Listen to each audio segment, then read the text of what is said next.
This is the limitless Keith Lee. This is Brody King. This is Angel Garza. Will Ospreay. Hornswoggle. Pentagon Junior. The villain, Marty Scurll. The Mexican Rey Fenix. King Ricochet. Concrete Rose Sunny Kiss. And I'm here to ask you to stop what you're doing, take just one moment, and bask in the glory of the busted wide open. Busted wide open. Busted wide open. Busted wide open. Busted wide open. Busted wide open. Boston wide open. Busted wide open podcast.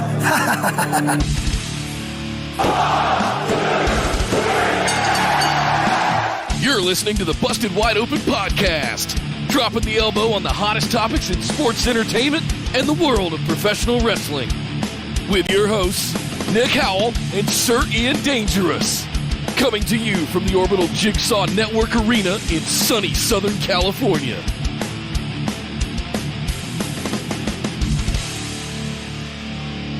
Welcome everybody to Busted Wide Open BWO Live. I've already forgotten what I call it. Episode number 314. My name is Nick Howell. And Riddle smokes to forget his lines. Obviously, Nick Howell does the same. And I drink to forget about Monday Night Raw. Oh, dear. Oh, boy. I am Sir Ian Dangerous, and welcome to the show. That's right, everybody. It's BWO Busted Wide Open Live here, coming to you from Twitch and many other places now that Nick has somehow made some sort of Frankenstein monster to allow us to stream to several different YouTube and Facebook. And my goodness, it's a madhouse. I can't forget about Monday Night Raw, Nick, because we've got to discuss it. Dear God, we have much to discuss. It was, to say it lightly, an abysmal show. And it's going to be, ladies and gentlemen, we try to be a bit of a positive podcast show thing, discussion of the wrestling. We try to keep things like looking at the bright side. It's going to be tough today, people. It is. The Raw, there is so much that I have feelings. I have thoughts and I have feelings about Raw last night, Nick. We get to talk about all of that, as well as a ton of other news, including a pretty bombshell Andrade interview and some major goings-ons elsewhere in wrestling. So a big show today. However, we cannot get into it without doing a little, and this hurts, a little business. Oh, no. I can't do my lip smacking anymore because... You can't. We'll tell you why. We'll tell you why. We'll get into that in just a minute. Yes, guys, linktree.com/BWO is the one place you can go to find all the links to all of our things. Is it nice beer? Good stuff. What are you drinking there, Sir Ian Dangerous? I'm having. You can't tease us without telling us what it is. I'm having a long drink. It is a Finnish beverage, as in from Finland, and it's basically, it tastes like Squirt. Oh, and it's 5.5%. I didn't know you guys had Squirt on the West Coast. Oh, we have Squirt on the West Coast, my friend. Oh my! What? Oh my! Are you kidding me? Maybe it's Sundrop that we have out here that's special. We have Cheerwine in North Carolina. Yeah, no, we don't have that. Oh, that's good. That's the good stuff. If you've ever been to a quinceañera, you've had Squirt. Fair enough. Come on. Fair enough. Yeah. And we also have long drinks. So cheers. Linktree.com/BWO to find all the links to all the things that you want to find with you boys, Nick and Sir Ian Dangerous here at Busted Wide Open. We have a bit of news tonight breaking. Some of you may be watching us from the Facebook discussion group. Some of you may be watching from our YouTube channel. And those of you that are joining us here on our home base of Twitch, thank you guys very much all. We are doing a grand experiment tonight, and it is one of those things that you guys are going to have to bear with me on in case we run into anything. But this is Nick's experiment. This is 3 months in the making. And I wanted to get this done. I came out of the holidays saying we were going to do this, and I've dragged my feet, and I've been scared, frankly. But I finally did I've worked on it all the last couple of weeks, and we finally got it up and running. So for everybody that's watching from YouTube, from Facebook, glad to have you guys be a part of the show. Some of you coming back again. Thank you guys very much for all the shout-outs and all the love. We will see all of your chats. I'll try to call out as much as I can, but just understand that it was already hard enough to execute the show, just doing it on one platform, whether it was YouTube or Twitch. Now I've got 4 to watch. So just bear with me as we get through this. But yeah, if you guys have the choice now of where to watch, where you would like to partake in the Busted Wide Opens, we are across the board, across all of our channels and within the Busted Wide Open discussion group, and maybe even more if things go well in the future. And we'll see how things go. But linktree.com/BWO. Follow all of our socials. Get into the Discord group. I promise next week the Discord is going to be slammed with channels and content and chat and all kinds of stuff going on. We have so much stuff to do. I finally sat down and did the schedule, Ian, for next week. No. And I pinned it to the top of the Facebook discussion group. I need to drop it in the Discord as well. We literally have a show to watch and or a BWO live recap to do from a week from last night, Monday through Sunday. There will be 7 days of wrestling and BWO live shows in a row next week. It is absolutely going to be hell week. We're digging in. And the reason I wanted to get all of this done so that we could have everybody across YouTube, Facebook, and Twitch ready to go, because we're going to have a lot of content for you guys. We're going to have a lot of great conversations. We got a lot of content being thrown at us next week. But unfortunately, we have to talk about whatever the hell went down last night on Monday Night Raw.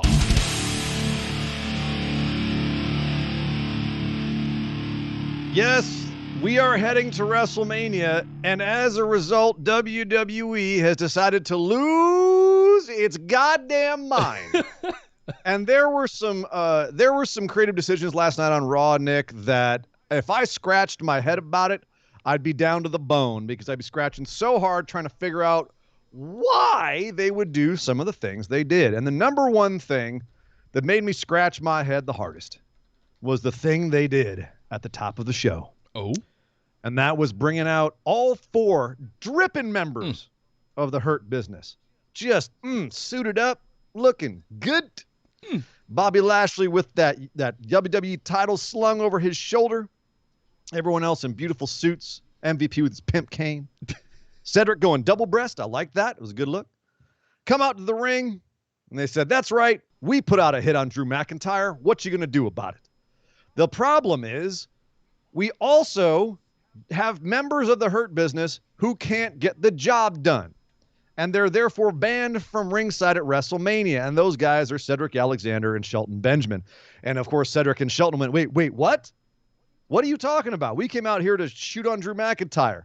And MVP and Lashley both start going at Shelton and Cedric and saying, you guys screwed up. You're not worthy of being in the Hurt Business, and you're out. And they both took exception to this, saying, I know that you didn't bring us out here to embarrass us on national television. Shelton in particular said, don't talk to me like a child. Gets into a shoving match, and everything breaks down. Oh, no, you didn't. And we get scuffles. We get a big flatliner from Lashley to Shelton. Cedric doesn't want none of Lashley and stays outside of the ring after taking a punch to the jaw. And then MVP and Lashley, like, you guys are out of the Hurt Business. The Hurt Business, Nick, has broken up. Here's where I'm at.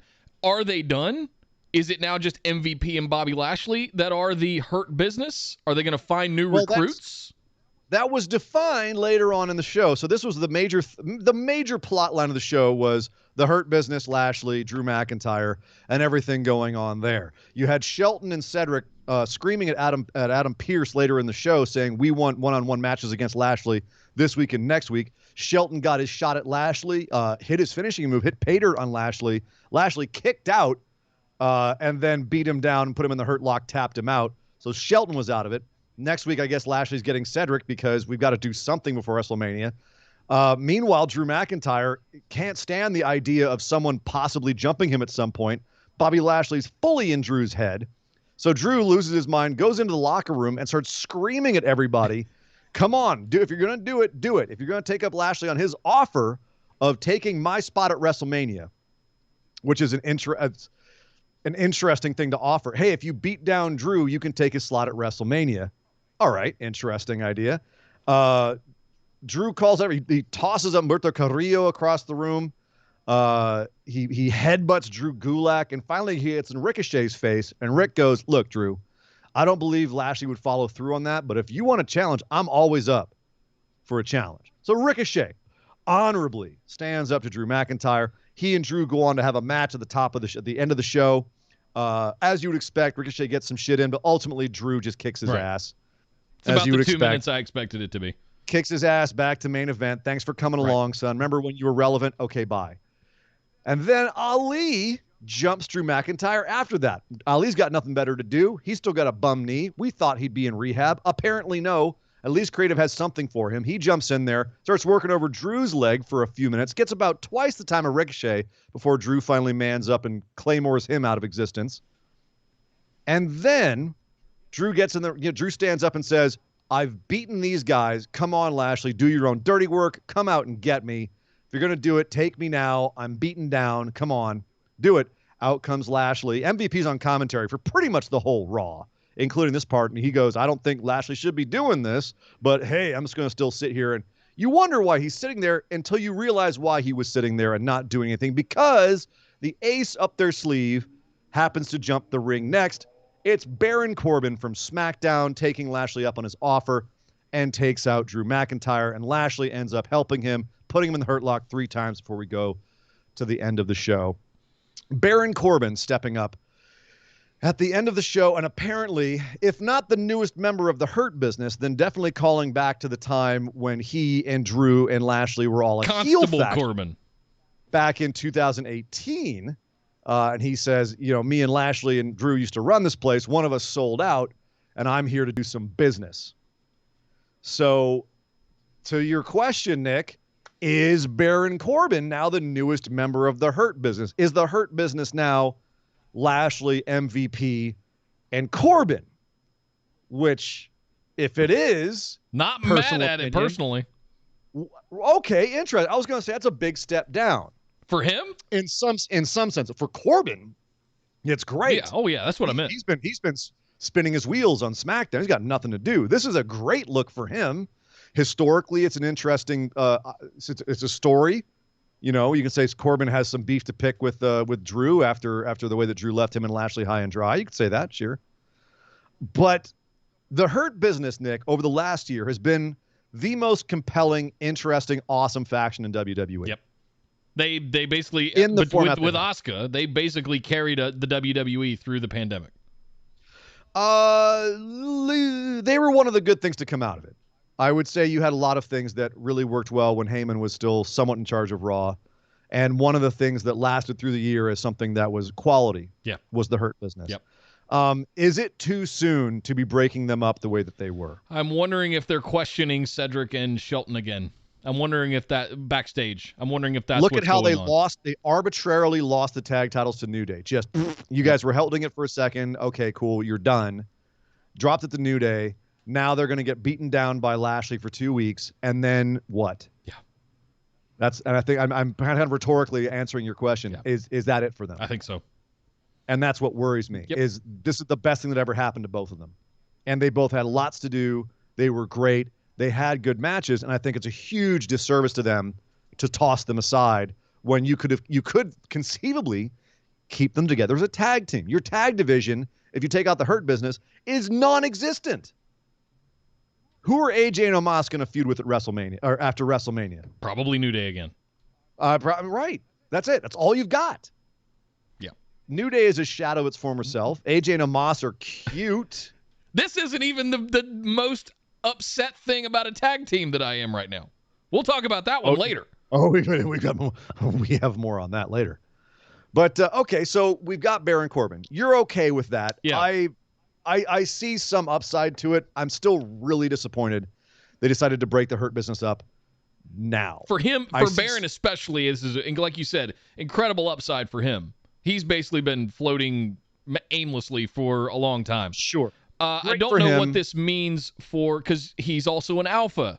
Do we have a potential Jericho MJF thing happening here where you have two alphas coming in wanting control of stuff? That's a really nice comparison in the sense you're being really nice. I'm trying to WWE Creative by comparing it to MJF and Jericho, one of the greatest betrayals of the last couple of years. Trying to inject some positivity. That's it.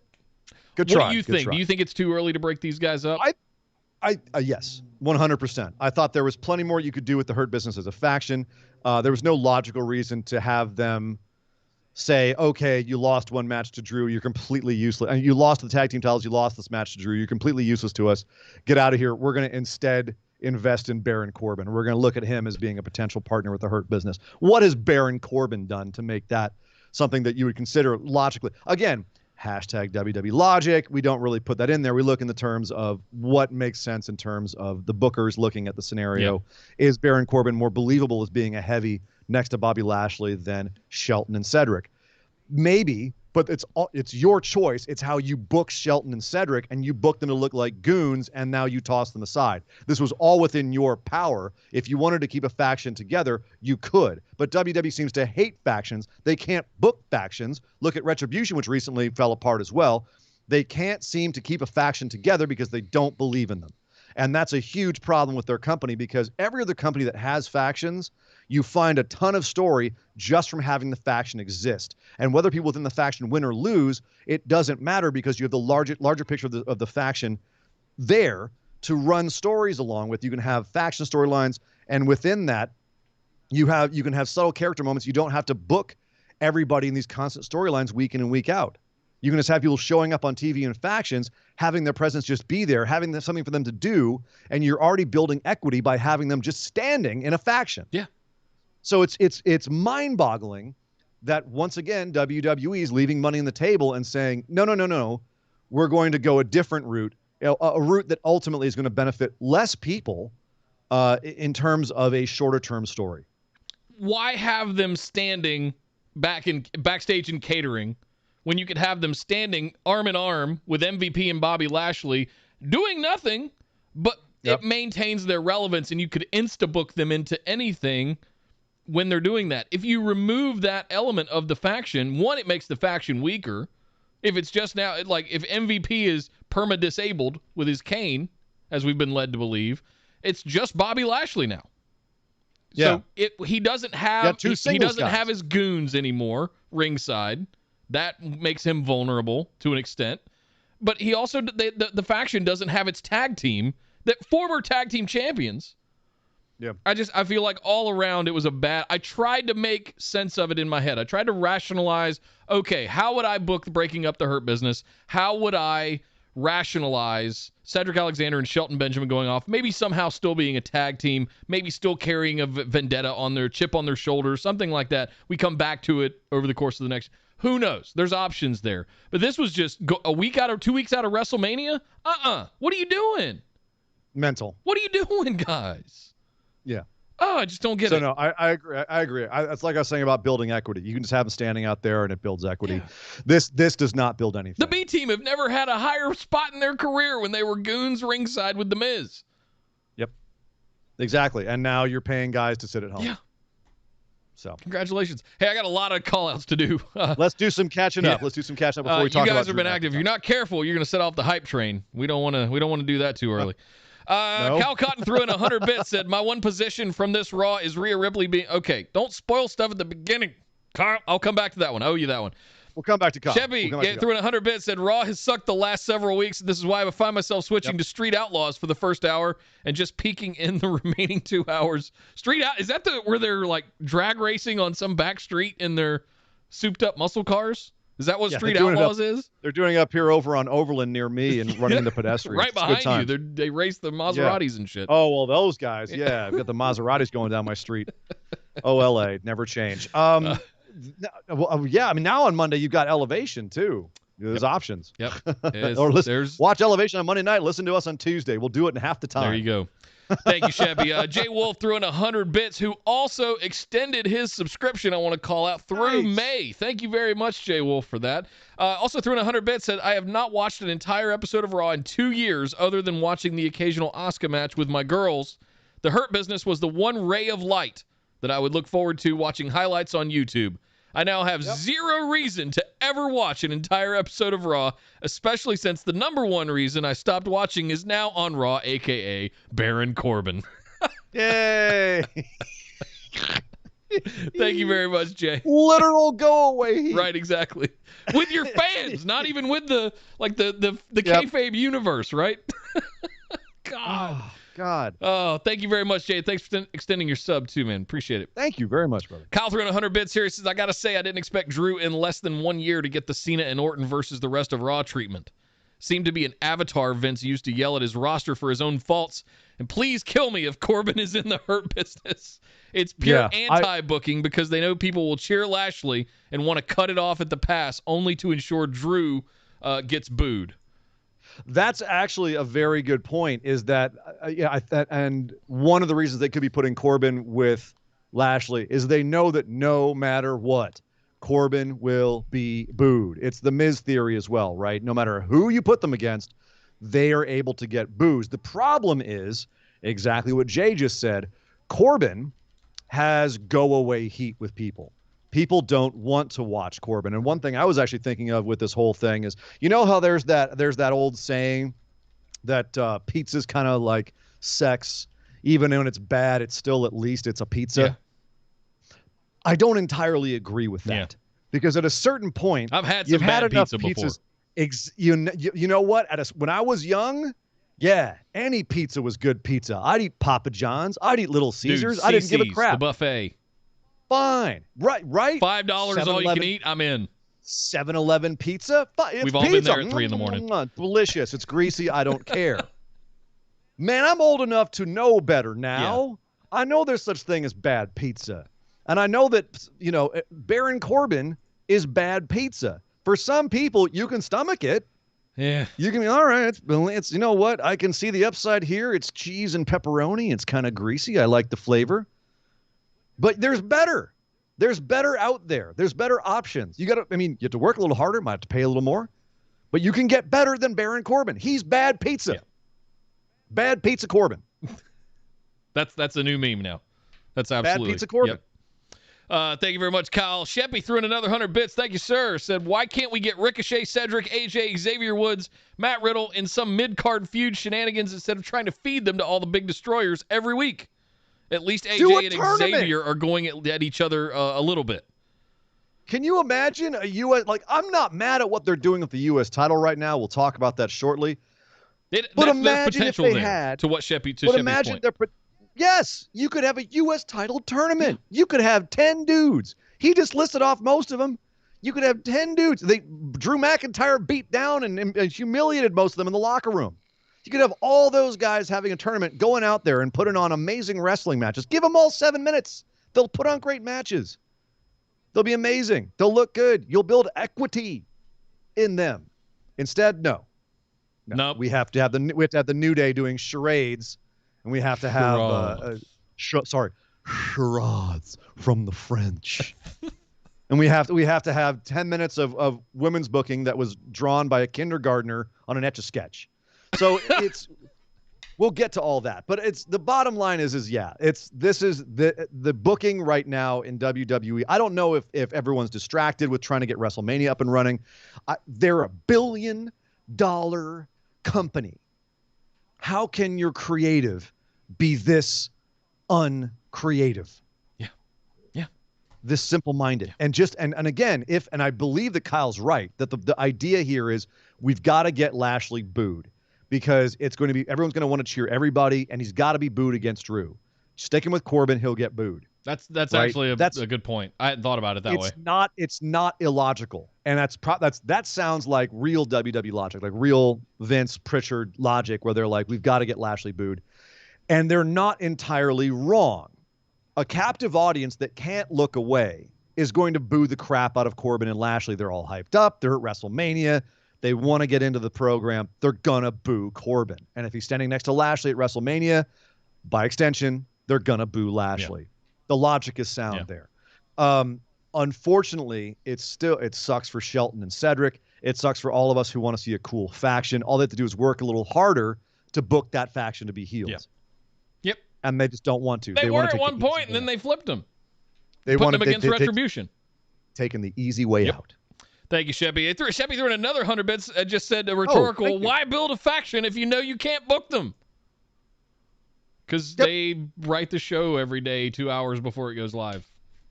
That's all I got. Vince has said he loves it because it adds a little bit of that energy to the show. I'm like, that's the wrong kind of energy, dude. Yeah, no. You don't want panic energy. And you know what? There was 3 or 4 times on the show last night I could see panic energy. I've got a screen cap of Asuka with her eyes like a cow in the headlights. Panic energy. And you know what I'm talking about, Nick. We'll talk about that actually next after Drew here. Yeah, a couple more to We'll get through. Asuka Jay panicking. Wolf throwing another 100 bits said, there is a theory that this is all a swerve so that Shelton and Cedric can be at ringside. That's wishful thinking. I hope you're right. Yeah, I'm not betting on that at all. None of my pick'em points are going on that at all. Wish in one hand and let Vince McMahon shit in the other and see which one fills up first, my friend. Thank you, Jay. Abe showed up with 1,000 bits. Oh, we can start the show now. We're going to start. Thank you, Abe. Oh, my 1,000 bits. Damn, Abe. Thank you, brother. Dropping it down. Thank you very much. He said for Dog Ziggler. Love you, man. We will get through this tomorrow. My 145-pound German Shepherd is also getting stressed over all the rest. That's a German Shepherd. That's a man dog right there. 145. That's twice the size of Dog Ziggler. That dog and doesn't do anything he doesn't want to do.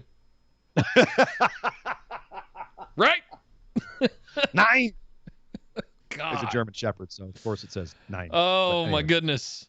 Thank you guys all so much for the bits. Anybody over on YouTube, if you guys would like to call something out, drop a super chat in there as well, and we'll get it read out here on the show. All right, so where are we heading beyond the main event scene of Raw? No, within the main event still, we got to talk about Drew McIntyre here because he went and beat down the entire locker room. And that made me question, is this the kind of Drew McIntyre people want to see? A guy who, when he's threatened, will stand up to it, go and face the threat head on, which on one hand, it was cool to see Drew go, all right, I'm not going to sit here and just be afraid. I'm going to go and just confront this. Go in the locker room and say, all right, who's going to do it? And then ultimately, take out his frustrations on poor Ricochet and then by extension Ali. But, at the same time, he tossed poor innocent Humberto Carrillo around. He tossed a guy that looked like Raul Mendoza. I didn't get a good look at him. Tossed him over a couch. Headbutted Drew Gulak because Drew didn't want to throw punches at him right away. This was, for me, on the one hand, I'm like, okay, cool. He's being a badass. On the other hand, I'm thinking he's being an asshole and a bit of a bully. This is Hulk Hogan booking. This is asshole Cena booking.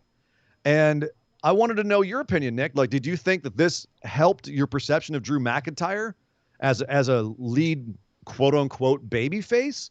Or did this, as you say, I think earlier you said this felt like Vince McMahon venting his frustrations in the locker room. Drew McIntyre screaming at what looked like Kalisto. He's like, "What are you doing over there? Making a tweet to try to raise views? You're trying to get something started on Twitter? Yeah. Why don't you come out and fight me? Wink, wink, nudge, nudge kind of thing? I don't know. Yeah. God forbid you get any social media engagement that you always brag about. Isn't that how programs are started these days? Isn't that how you get heat these days? You don't get a chance to do a promo, so you do it online, and that's how some of this stuff starts. Why are they doing this? It was crazy. It truly did feel like you say, it was a bit of a poor taste shot at the WWE locker room. There's all this talk about, however, there's this locker room culture where no one's really that motivated. No one's as aggressive as they were in the Attitude Era, or whatever the metric is, or the ruthless aggression. And they'd rather sit back there in catering and get their paychecks and tweet on Twitter. And you know what? I can see the argument why you want to kind of roust the locker room up, but at the same time, morale is shit. Everyone coming out of the WWE is saying, yeah, there's a lot of people there that are really frustrated. But they're happy to take in a paycheck. And you know what? If they're not motivated to go out there and get shitty gimmicks and be told to do dumb things on TV, can you blame them? No. I'll show up to work and get my free catering every day and take home my paycheck, and that's a miserable way to live. I'm sure a lot of people have been in jobs like that before. And you're just waiting for the job to end, and you're just waiting for the contract to be up, and so you can go do something else. But most of these performers have significant others and families and livelihoods that are necessary. I can't. But if you them. told me you were going to pay me $200,000 to $300,000, and I had to be on the road 200 plus days a year, but I took almost no bumps, and I knew that after 5-6 years of this, I could have stashed enough away to at least kind of fund myself for a long time and perhaps gotten myself some other opportunities outside of that afterwards. And you know, if I tried really hard, I might be able to get put into a court jester outfit and be humiliated on national TV a couple of weeks in a row. I don't know. That's maybe I would sit in catering too. I can understand why some of these guys are just like, you know what? I'll sit back here and start some Twitter beefs and make my money, and that's it. Sell some merch. I kind of get it.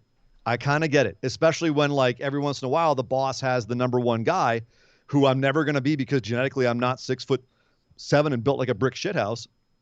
Have him come back and berate me on national TV because I'm not fulfilling the boss's 1980s ideal of what a type A personality should be. Right.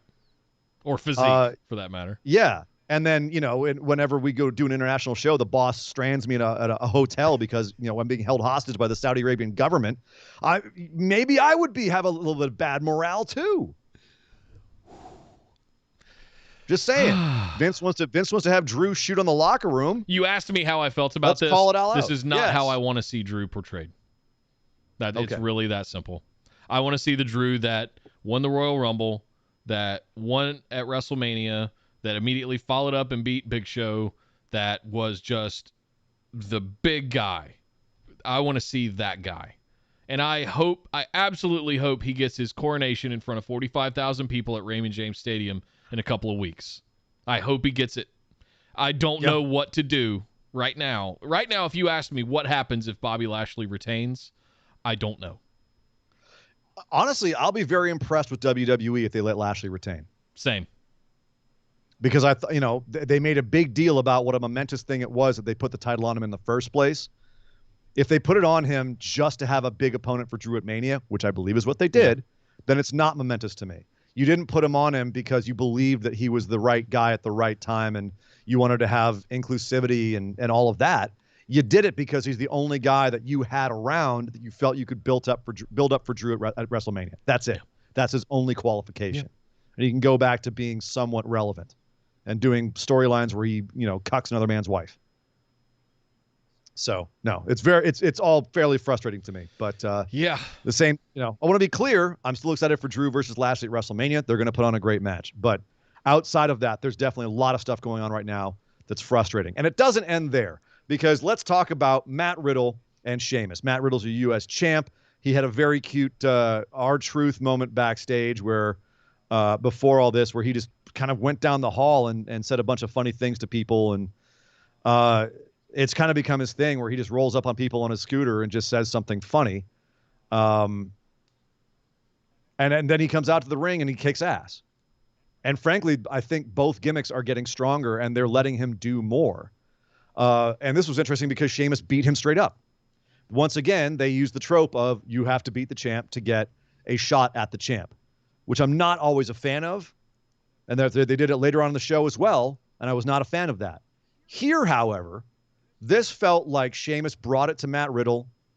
It felt like he truly beat him, and Matt Riddle was pissed about it after the match, tossed Sheamus out of the ring, and then we got told that, yes, Sheamus earned himself a shot at the title at WrestleMania. Fantastic. 90% of the time, I hate this booking. And the only reason it worked here is because I truly felt like Matt Riddle just lost a step on Sheamus. Sheamus beat him, and now we have a guy who is a threat to Matt Riddle. We know he's a threat to Matt Riddle at WrestleMania. The logic behind beating the champ is sound in this particular booking event because of the way it went down. To me, it's not even the booking of it. They did a good job going through this that Riddle was off a step throughout the story of the match. Like you could see that throughout the moves and things. So if you were watching the match close, Riddle was off a step, and Sheamus just had his number in a couple of places. He would duck and dodge a couple of places, but Sheamus being the big bruiser that he is, he's going to tear Riddle down if he can't juke out of the way or get one of his crazy moves off. And I think they did a good job telling that story throughout the match here, and commentary did a decent job. So I'm with you. I don't typically like this stuff. I generally like the idea that if you pin the champ, you get a title shot down the road. You like that idea? I do like that idea. We do it in the G1 every year. We do it all over the place, right? So in general, I kind of like the idea, but when it's thrown together like this, we needed a match. We needed a title defense for WrestleMania. Sheamus has had a great first quarter of the year. fantastic. I think Sheamus is a great opponent for Riddle to have for the United States Championship at WrestleMania. Right. I like this too. And I agree with you that there are times when it works. In the G1, you can play it like the champ's been beaten down from other matches or his mind isn't on it. Whatever, sure. Right? It's a grueling event. That's the idea. And when it's done like this, where you truly feel like the champ just got kind of one-upped, that feels good. Yeah. And it makes it exciting, and you go, oh, crap, could the title change? I genuinely don't know if Sheamus is going to take the title or not at Makes WrestleMania. Him look vulnerable. I genuinely don't. Yeah, because I'm reading reports now, Riddle might not have been intended to have the title. It might have been Keith Lee, but because of whatever's going on with him health-wise, they changed their plans. And now Riddle just basically stepped in where Keith Lee was supposed to be, right. Which, if anyone's going to do it might as well be Riddle, because that they just kind of go hand in hand. But at least in my mind. But the bottom line is that, like you said, Nick, I don't arbitrarily hate the idea of beat the champ, get a title shot. When it's done right, I like it. It's just so rarely done right. This was an example of when I feel it was done right, because it felt like at coming out of this, we have a worthy challenger to Matt Riddle. Agreed. And a guy who can straight up take him out. Yeah. Took Drew McIntyre to the ropes 3 times in a row. Absolutely he can go out there and destroy Riddle. I think it would have been even worse if they made Riddle chump Sheamus out. The other way and then around. Sheamus just arbitrarily gets the title shot. You mentioned the commentary. The commentary was good here. Yeah. You had MVP on commentary, as he was, as I said, for most of the show. And in this match, he did a lot of explaining what was going on in the Hurt Business, why they kicked out Cedric and Shelton, and it almost overwhelmed the match, except MVP was smart enough and good enough to also turn back to the match whenever there was a moment to do so. And he actually, if you listen to him back, he starts the match dissing Matt Riddle, saying how much he hates him, and by the end he's like, actually Matt Riddle's earning my respect in this match because he's hoeing up with Sheamus. Yeah. So they did a good job of putting over Matt Riddle even in defeat, making Sheamus look like a big beast. Commentary, as you said, I think really helped this match as well. This might have been the highlight of Raw. Maybe, yeah, I believe so. But ultimately, I think, as we said before, could it be a waste of a potential, title tournament for a lot of other guys? Yeah, maybe. Let's look at the bright side and say at least we're getting Riddle versus Sheamus at Mania. That should be a good match. Definitely. So, one call out real quick. Will James threw in 100 bits. Said Sheamus also attacked Riddle pre-match. So they held up the logic fairly well. Yes. I forgot about that. There was the backstage segment. Riddle was talking to somebody. Maybe it was Sarah Schreiber. He was rattling off to everybody. Yeah. And Sheamus just blindsides him out of nowhere. That was a good point. Thank you, Will. He talked to Titus at one point and was like, yeah, you're the roast of WrestleMania. Yeah. And Titus is like, I'm the co-host of WrestleMania. And Riddle starts like just rambling. And all of a sudden Sheamus just blindsides him. But speaking of Riddle rambling, it seems like he might have his lines memorized, but it might just be his lines that he's just coming up with on the fly. Because later on, he rolled up to Asuka as she was on her way to the ring for a signing that we'll talk about later. Oh boy. Rolls up on her, starts talking, and he's like, "Hey, you like my scooter? You think they're big in Japan?" And oh, bro, he looks right into the camera and he goes, "Oh, bro, I forgot my lines." Whatever, man. And he just scoots off the camera on his scooter. Asuka is sitting there just eyes wide, and she does the most amazing pause, looks totally weirded out and confused, and then just boom, snap, and goes right back into her dance. Riddle's gonna Riddle, Asuka's gonna Asuka, and she just starts dancing back on down the hallway again. It was beautiful, and if there's a guy who could botch his line that badly, roll out of there and get more over by doing it, it's Matt Riddle. I swear to God.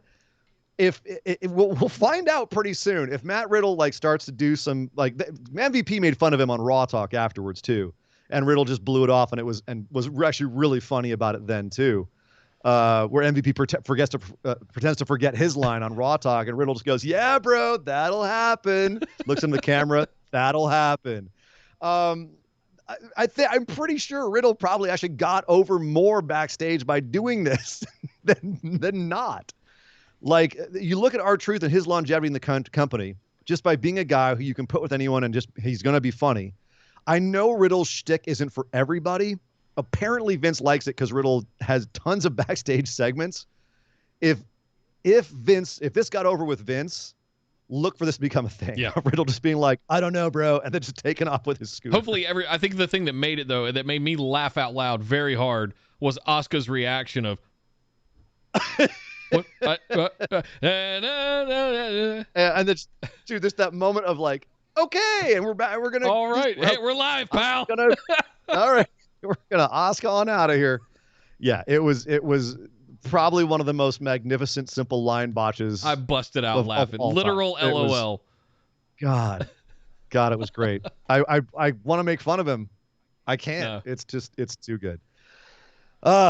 We got plenty of stuff to make fun of here in the second half. Yeah. Okay. Well, a moment of levity, Nick. A moment where we can all laugh at the absurdity of it all.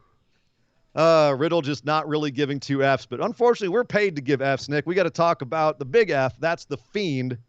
Because he and Alexa Bliss were sitting on their swing set. Alexa telling us all about the history of the Jack in the Box because it's Raw. We've got time. Tell us a history lesson, Alexa.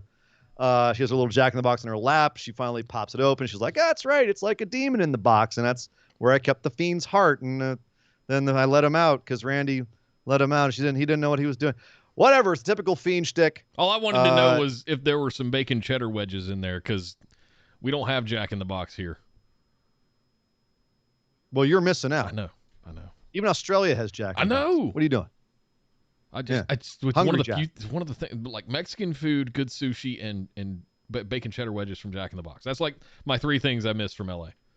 Those Jack in the Box tacos. They're the worst, best things ever. They are. Especially the monster. Okay, we're getting sidetracked.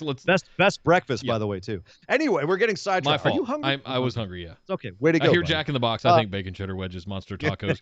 You don't think of Devil in the Box with the Fiend? No pentagrams painted on a kid's toy. No. That's right. What a shock. You don't think of that. Very few people do. We also had Randy Orton giving a very passionate promo about how he realized the Fiend that is not a man. He should have known that when he lit him on fire. He's a sadistic, monstrous demon from hell, and at WrestleMania, he's finally going to send him back to hell.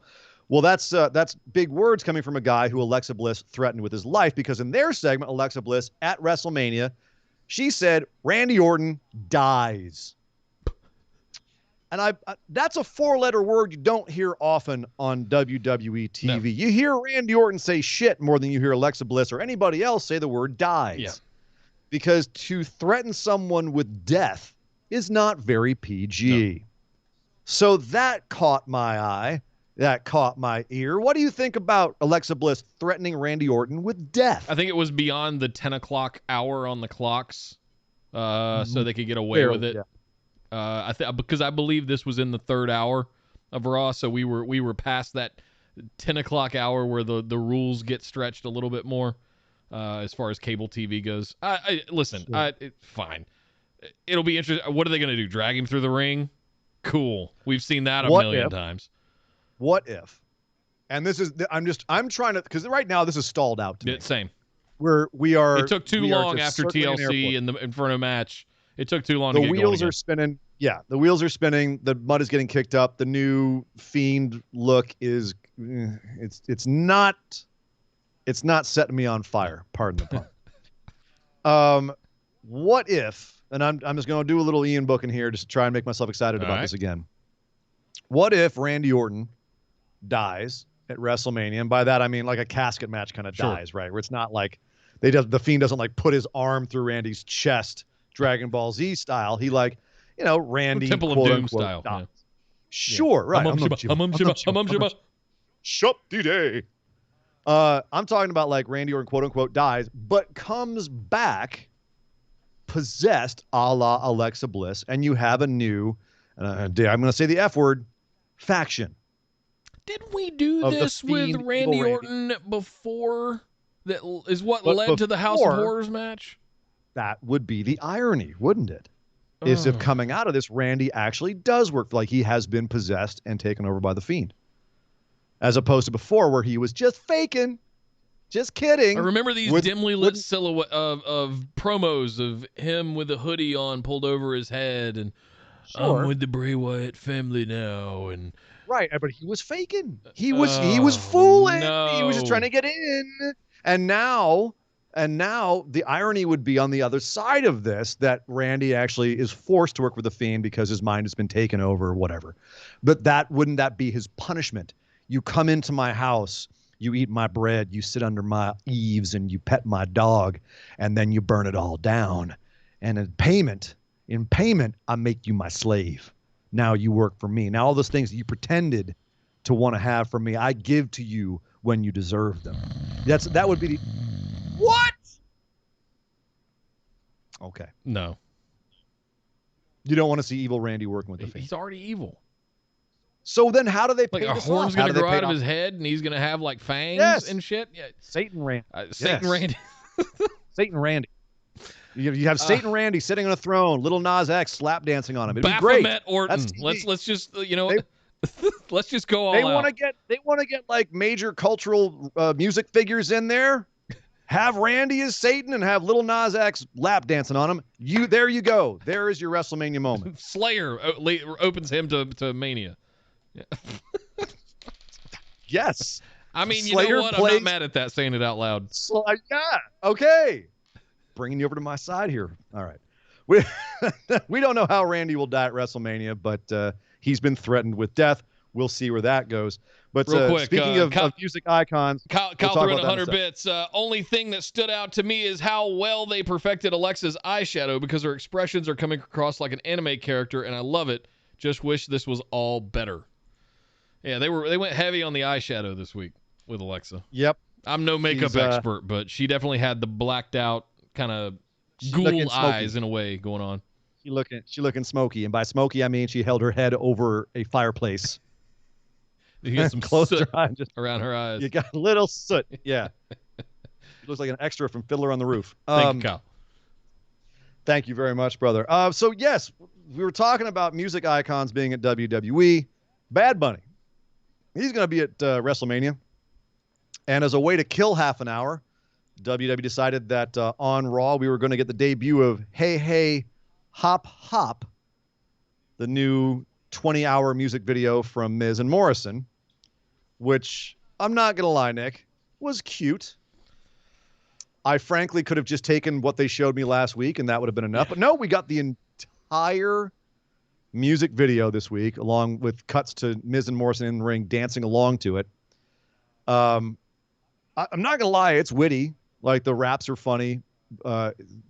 Not easy to do what Morrison was doing in that song, but that's about all I'm willing to say. It was, speaking of fall asleep, I think this I is literally no hey hey ho ho when Morrison came back and they rejoined, right? No, this is going to the well again. Yeah. But ultimately, after this, they were interrupted by Bad Bunny himself, along with Damian Priest. Damian Priest standing in Miz's way as he wants to go jump Bad Bunny, and Miz says, "Oh, he needs you to protect him, does he?" And Damian Priest goes, "No, actually, he doesn't." And he steps aside, and Miz steps forward like he's going to say some serious mess to Bad Bunny, and Bad Bunny just sucker punches the crap out of him. He comes from all the way downtown with a roundhouse and it levels the Miz. I'm not going to say it was the best working punch I've ever seen. I'm not going to say it was the worst. He made contact. It was all right, Bad. Yeah. Or Bunny, whatever your name is. Mr. BB. Mr. B. Not mad at it. And then he and Damian hop in the ring and mock Miz and Morrison. All right, hey, cool. They hopped in the ring. Long segment. There were some funny moments, very much too long for what they were actually doing here. But yeah, all right. It's going to be what it's going to be. This is not the worst thing on Raw. That's pretty much all I can say. Well, we haven't gotten to that yet. I'm waiting. I'm waiting in the wings for that. Are you? Oh, well, yes. Wait no longer. There's really not much to say about Miz and Morrison and Bad Bunny beyond that. It is what it is. Okay.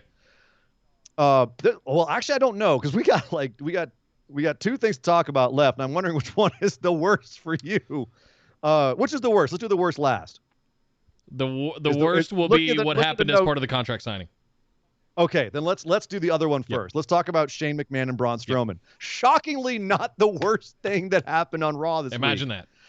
Largely because it was pretty straightforward. We had Shane McMahon come out with Jackson Riker and Elias functioning as his goons, literally being goons, and just kind of laughing at everything he said. And Shane, Jesus Christ, I thought the Miz Morrison segment was dull. Shane throws up a graphic of Braun's quote-unquote 5th grade report card, and very slowly, as if he was reading his children a bedtime story, decides to tell us everything that it says.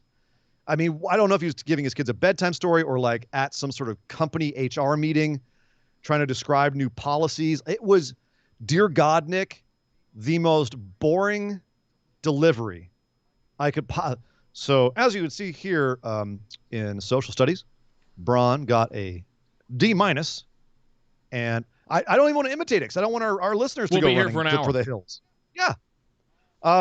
Reads off, okay, yeah, Braun got a bunch of D's. He got a D+ in phys education. He wanted to beat people up in class. Okay. Ha ha ha. Oh, so funny. You know, Bailey, this is your life. Sixth grade humor. Oh God, not even that. Who is this feud for? I don't know. Who is this? Is it for sixth graders? Because even they know this is bullshit. Even they're going to, somebody tell me what your kids think of this feud. Like, are your kids watching this and going like, Shane's being a bully? What's a D+? Well, how did he get a D+? And then Braun comes out and goes, all right, enough of your messing around. I'm going to beat up Jackson Riker just like I'm going to beat you up at WrestleMania. All right, so Braun is basically doing the, water off a duck's back thing with it, which at least he's no-selling it. So thank God for that. Also, I realized I left something else off this list, probably because I didn't want to talk about it. So we'll have to do that as well before we get to the worst I'll thing say this. Even though all this is going on with Shane and Braun, the thing we talked about earlier with Drew confronting people in the locker room, he had a moment with Braun where he said, Braun, I expected you to be a 5-time world champion by now. What is going on with you? And he's like, oh, don't you wait. I'm coming after you as soon as you're done at WrestleMania. Once I get rid of Shane. And I'm like, oh, really? Yeah, okay. We'll see if that pays off. Because after this match, he destroyed Jackson Riker, no shock there. And afterwards he said, Shane, I don't know if you remember or not, but you said I could pick whatever match stipulation I want at WrestleMania. And Shane acted like he didn't remember, which makes Shane look dumb. And then Braun goes, I'm going to try and get a match where you can't escape from me. So I'm going to see you at WrestleMania in a steel cage. Cool. Okay. Little trivia. There's been no steel cage match at WrestleMania since WrestleMania 2, I believe. So there's that. Wasn't the Snuka Bundy one. and Hogan. Bundy and Hogan, that's right. Bundy Hogan. So, okay. Steel match at I was thinking WrestleMania. Snuka and Backlund. Like, why? Let's put the rest of this dumbass feud aside. Will a steel cage match between Braun Strowman and Shane McMahon at WrestleMania, will that deliver, Nick? Do you think that'll be a good match? As much as it pains me to say it, Shane does put on good shows. And it's highly likely that if Braun can also deliver, or at least be a solid base for Shane to work with, it could stand to be good. So I don't want to poo-poo it completely. The build is stupid. The story is as dumb as Shane is making Braun out to be. But the match itself, in the moment, does have possibilities to be a really good thing. Shane works well with big guys. And they are big targets for him to jump on. And it looks great when he jumps on them through a table or off the top of a cage or a cell. So I, see Kevin Owens, right? There's all kinds of opportunities. That was almost a terrible cage match, though. It was. That was saved only because of his stunts. Yeah. And that's actually one of the things I wanted to point out is that Shane is not infallible in cage matches. So could this be a good match? Yes, I have more faith now that it's not just a regular match, that there will be some spectacle. It'll be something interesting. Yeah. But definitely Shane's got to have something to jump off of. That's what this... So I thought we could go right into the worst thing on Raw, but actually, Nick, I realized I must have misplaced it or sent you the wrong note or something. Let me do a couple, before you jump to that one, let me do a couple call-outs real quick. Yeah, there's one more thing we have to get Kyle threw in 100 bits, said this was the worst for me because of how dull it was, and it took the cage stipulation that should have gone to E and Apollo. I didn't even think about it that way. I guess give them a ladder of steel instead of a cage. Last man standing for them, I would say. Yeah. Thank you, Kyle. Sheppy threw in 100 bits, said evidently Shane versus Braun is for all the old casual fans from the Attitude Era because Shane was big then. That's what I thought too. The kind of elementary sort of toilet humor, just kid humor kind of stuff here. It's not even toilet. It's not even good enough to be toilet humor. It's just like you got bad grades, so I'm gonna bully and make fun of you. It's first of all, it's the worst feud in wrestling. I stand by it. And it can be summed up in just by saying, "You're stupid. I'm going to kick your ass." That's it. That's the feud. It is a WWE executive calling a talent stupid and the talent going, "I'm going to kick your ass as a result." Right. That's the feud. That's it. That's all there is to it.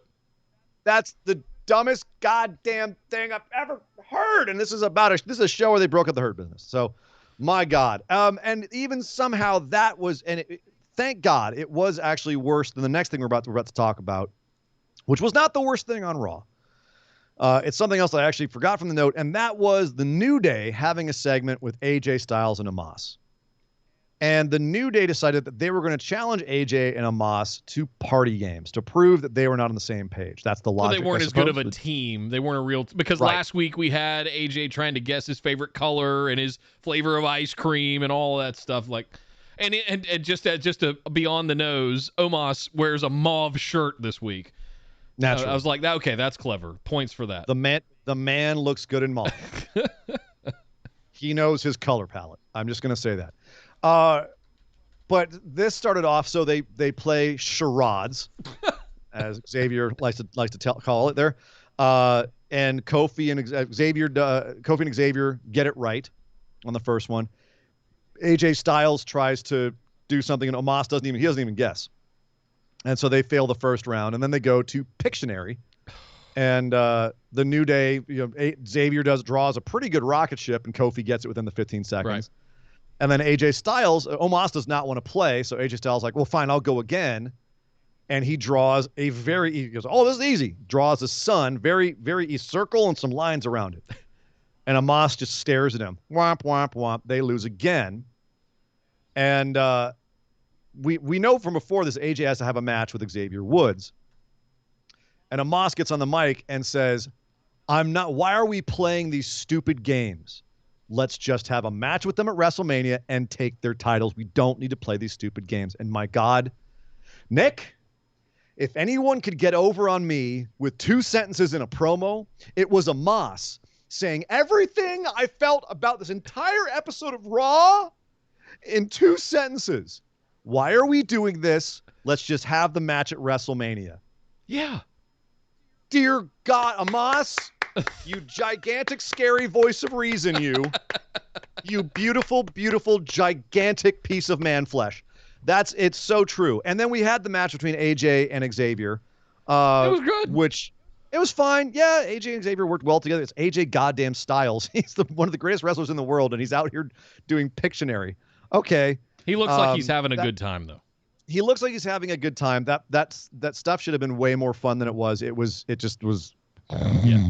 It was not as entertaining as it should be. We got to see Omos in action, though, in a sense. But exactly. Omos gets involved. He tosses Xavier, like Xavier is on the outside. Omos pulls AJ out of the ring. Xavier goes out on the lip of the apron to try to counter it. Omos grabs him by the leg and throws him back into the ring with his leg, which was something.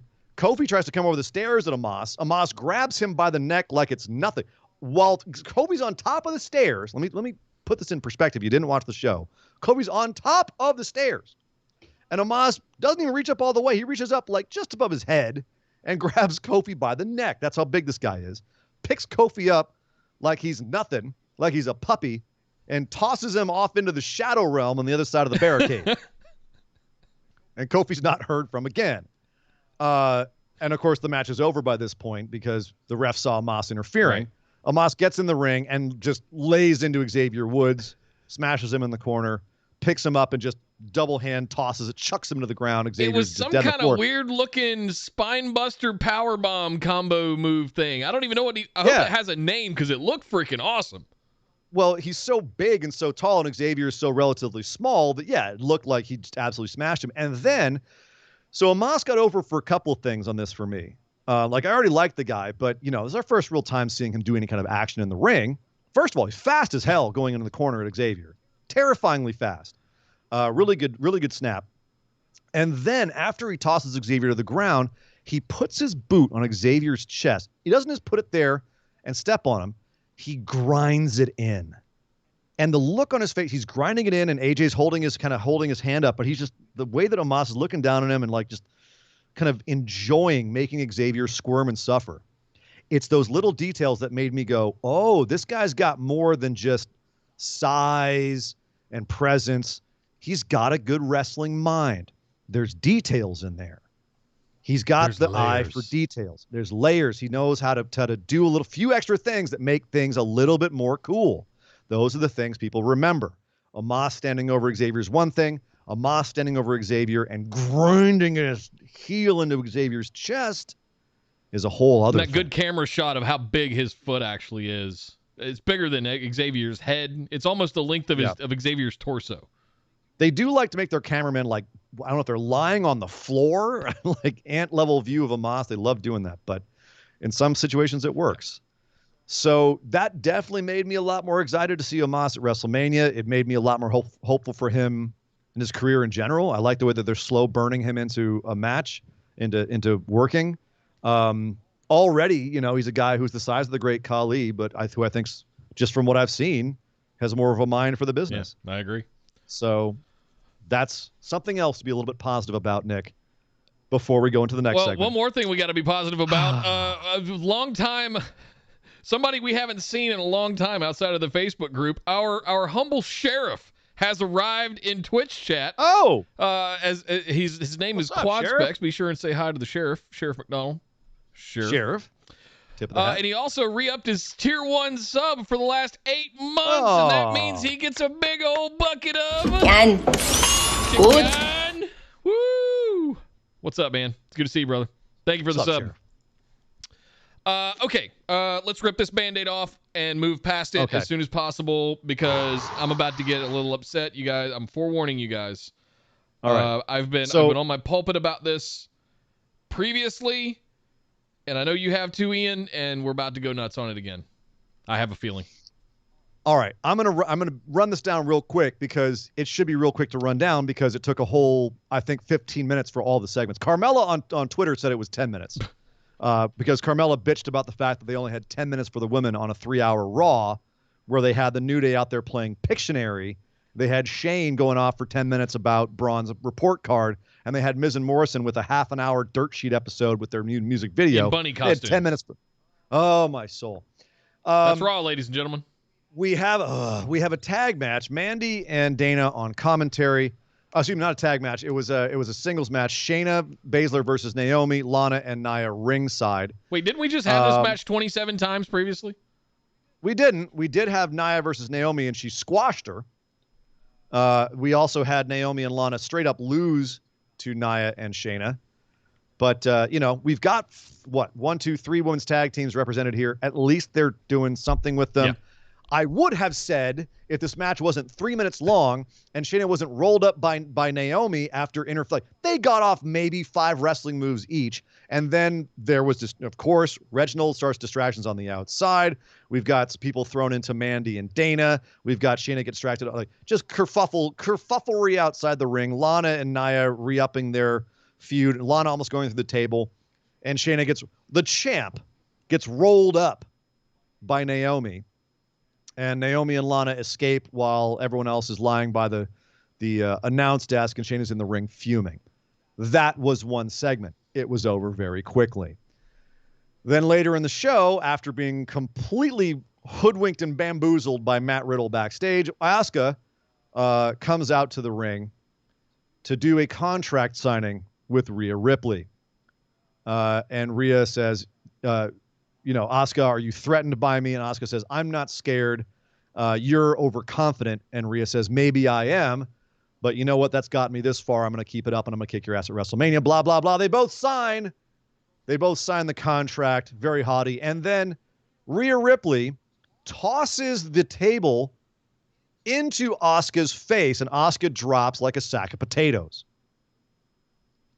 Asuka doesn't move for 5 minutes because it felt like 5 minutes, probably like 2 minutes, but still felt like 5 minutes, because out came, you guessed it, Nia Jax and Shayna Baszler. What? And Shayna Baszler, despite having been beaten earlier in the night, decides that she can run her mouth on Asuka and Rhea Ripley as if she's some kind of badass and didn't just lose in a roll-up pin to Naomi in a 3-minute match, not 15 minutes earlier. She starts running her mouth on Rhea and Asuka and saying, if you guys are so badass, why don't you face us next week? This sounds familiar, doesn't it, Nick? Can Rhea they Ripley coexist? Can they coexist, Nick? We won't know till next week because Rhea looks down at the crumpled Asuka who's still on the floor feeling her face. And Rhea goes, yeah, we accept, tosses the mic down. That's the segment. Did we not learn Rhea lessons accepts. from Bianca and Sasha 2 weeks ago? So did we not just do this? Why are Bianca and Shayna Sasha? and Nia in literally every single segment on both wrestling shows? Why?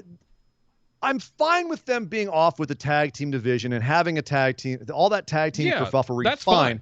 Maybe for longer than 3 minutes. Maybe that. Give them more time, develop some more character stuff there, some more matches, whatever.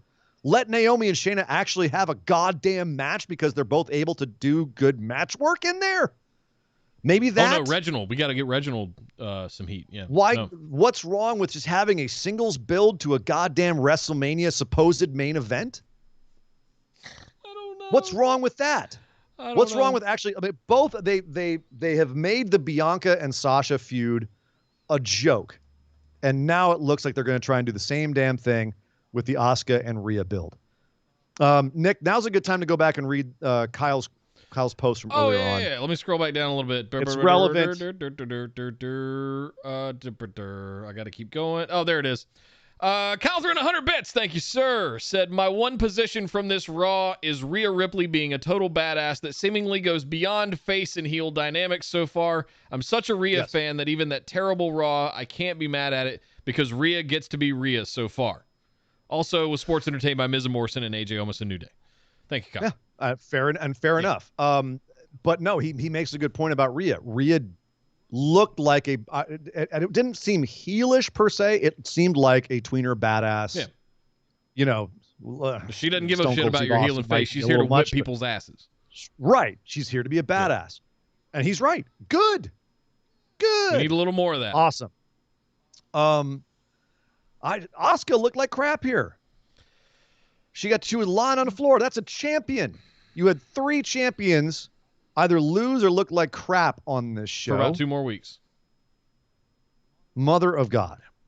Poor Asuka, man. I don't know if you've been reading up on what's been going on with her. So, you know, with obviously she had her bridge knocked out. Her whole front of her mouth got knocked out. She's had to go to 3 different, she's a 2 specialists and a dentist. Been to a dentist, a periodontist, and a prosthetologist, I think, whatever it's called. Prosthodontist. Basically, she's going to have a 6-month period before her teeth are going to be back to normal. Holy crap. Because when she had the bridge kicked out, she actually had a fracture in the bones and the top of her mouth. And apparently it's not causing her too much pain. It's not comfortable, but she's like, yeah, she had some some quick prosthetics put back in. And I'm not sure if the ones that are in right now, they're going to wait till they're fused with a bone to actually go in and fix them properly. But suffice it to say that she's got a long road to recovery. And she was actually in surgery 3 days before this, as she pointed out on Raw Talk.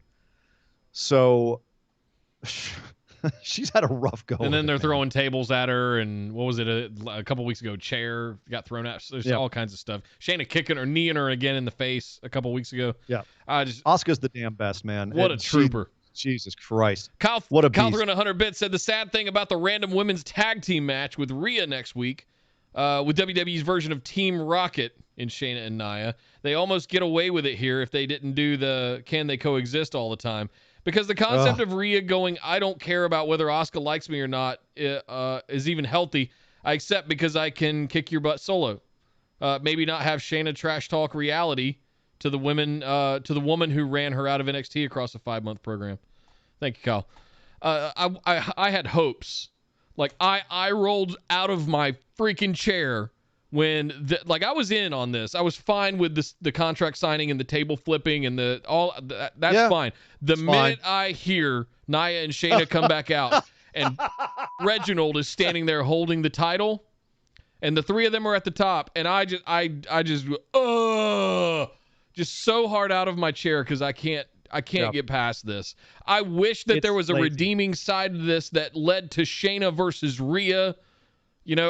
For the Raw Women's Championship, maybe they do something like that in the future. I've almost exhausted holding out hope that they're going to give Shayna any kind of singles title shot at this point. Man, they're not going to have Shayna do a damn thing if they're letting her get rolled up by Naomi in 3 minutes. I've given up. That was my closing argument exactly. Yeah, come on. Now. But the minute that those three rolled out at the top of the ramp, I was mad. And legit the frustrating thing about this, and this is going to take it all the way back to the top of the show, and then we're going to close out on Raw here. And that is that it's not like this is the only option that they have. Right. Much like with Hurt Business, it's just expend a little bit of goddamn energy to make some other booking work, as opposed to taking the easiest, most simple route out of this. Just send Shayna and Nia out there. They'll just send Shayna and Nia out there. We'll have a tag match. That'll be a quick build. This is the problem with trying to book WrestleMania last minute, is you're ultimately too burned out from everything else that you're just like, okay, the easiest route to get to where we're going, and that's it. And unfortunately, that seemed to be the theme of this Raw. And credit to the segments that actually tried new and different things. Miz and Morrison doing a music video, New Day trying to do a fun little, segment with the games and whatnot. But it was a very hit and miss. More misses than hits on this Raw, I'm afraid. Kyle threw in 100 bits, said, based on Andrade's interview, I think Vince sees Shayna and Nia as good hands, like Natty with talent they view as subpar. And it's funny, Kyle, that you say that, because there's something that we need to talk about, Nick, and that is that very self-same Andrade interview.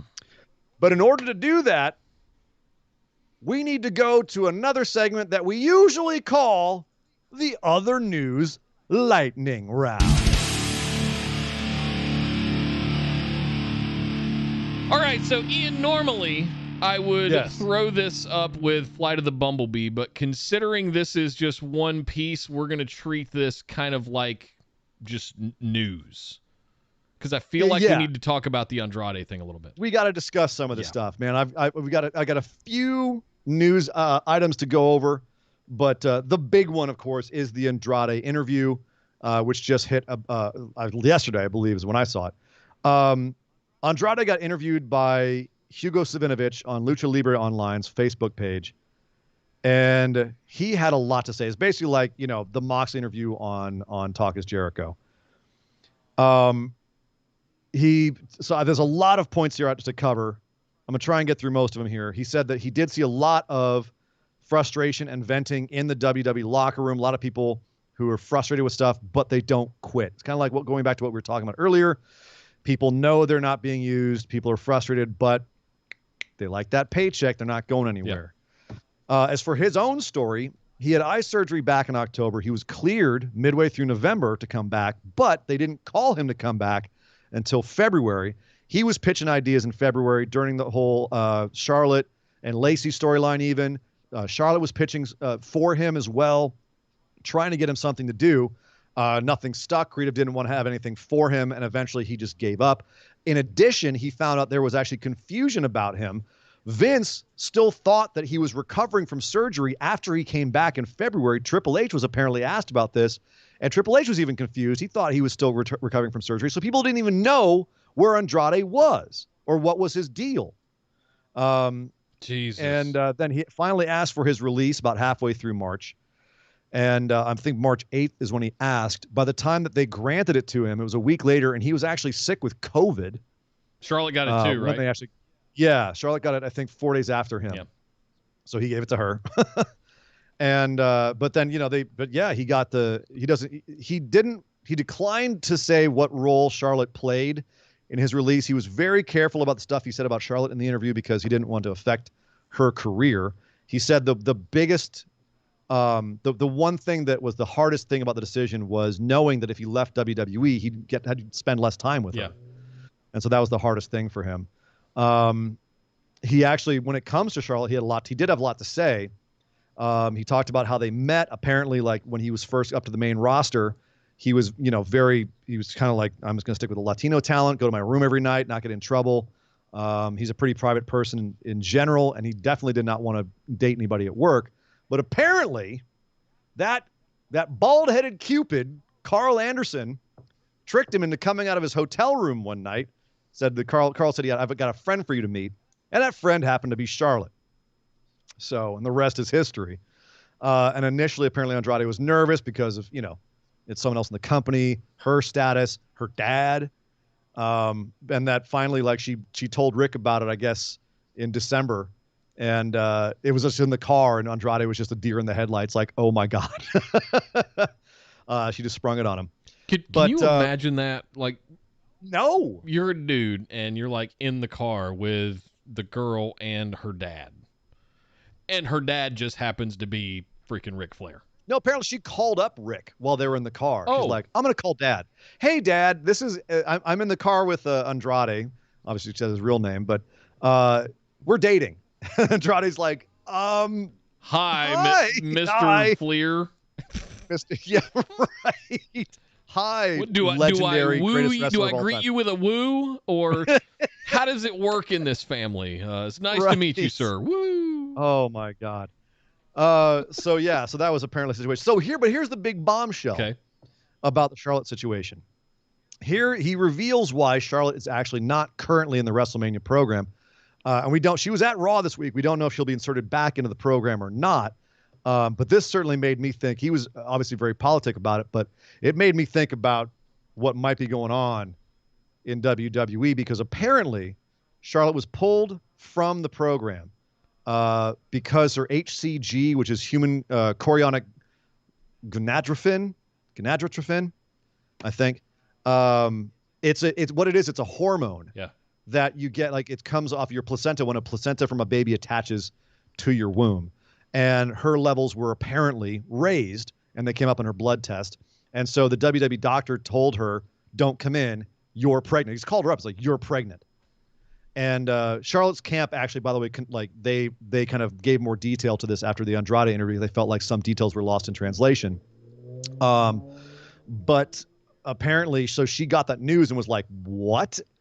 Took multiple pregnancy tests at her house, went and got her own blood test, and went and got her own ultrasound.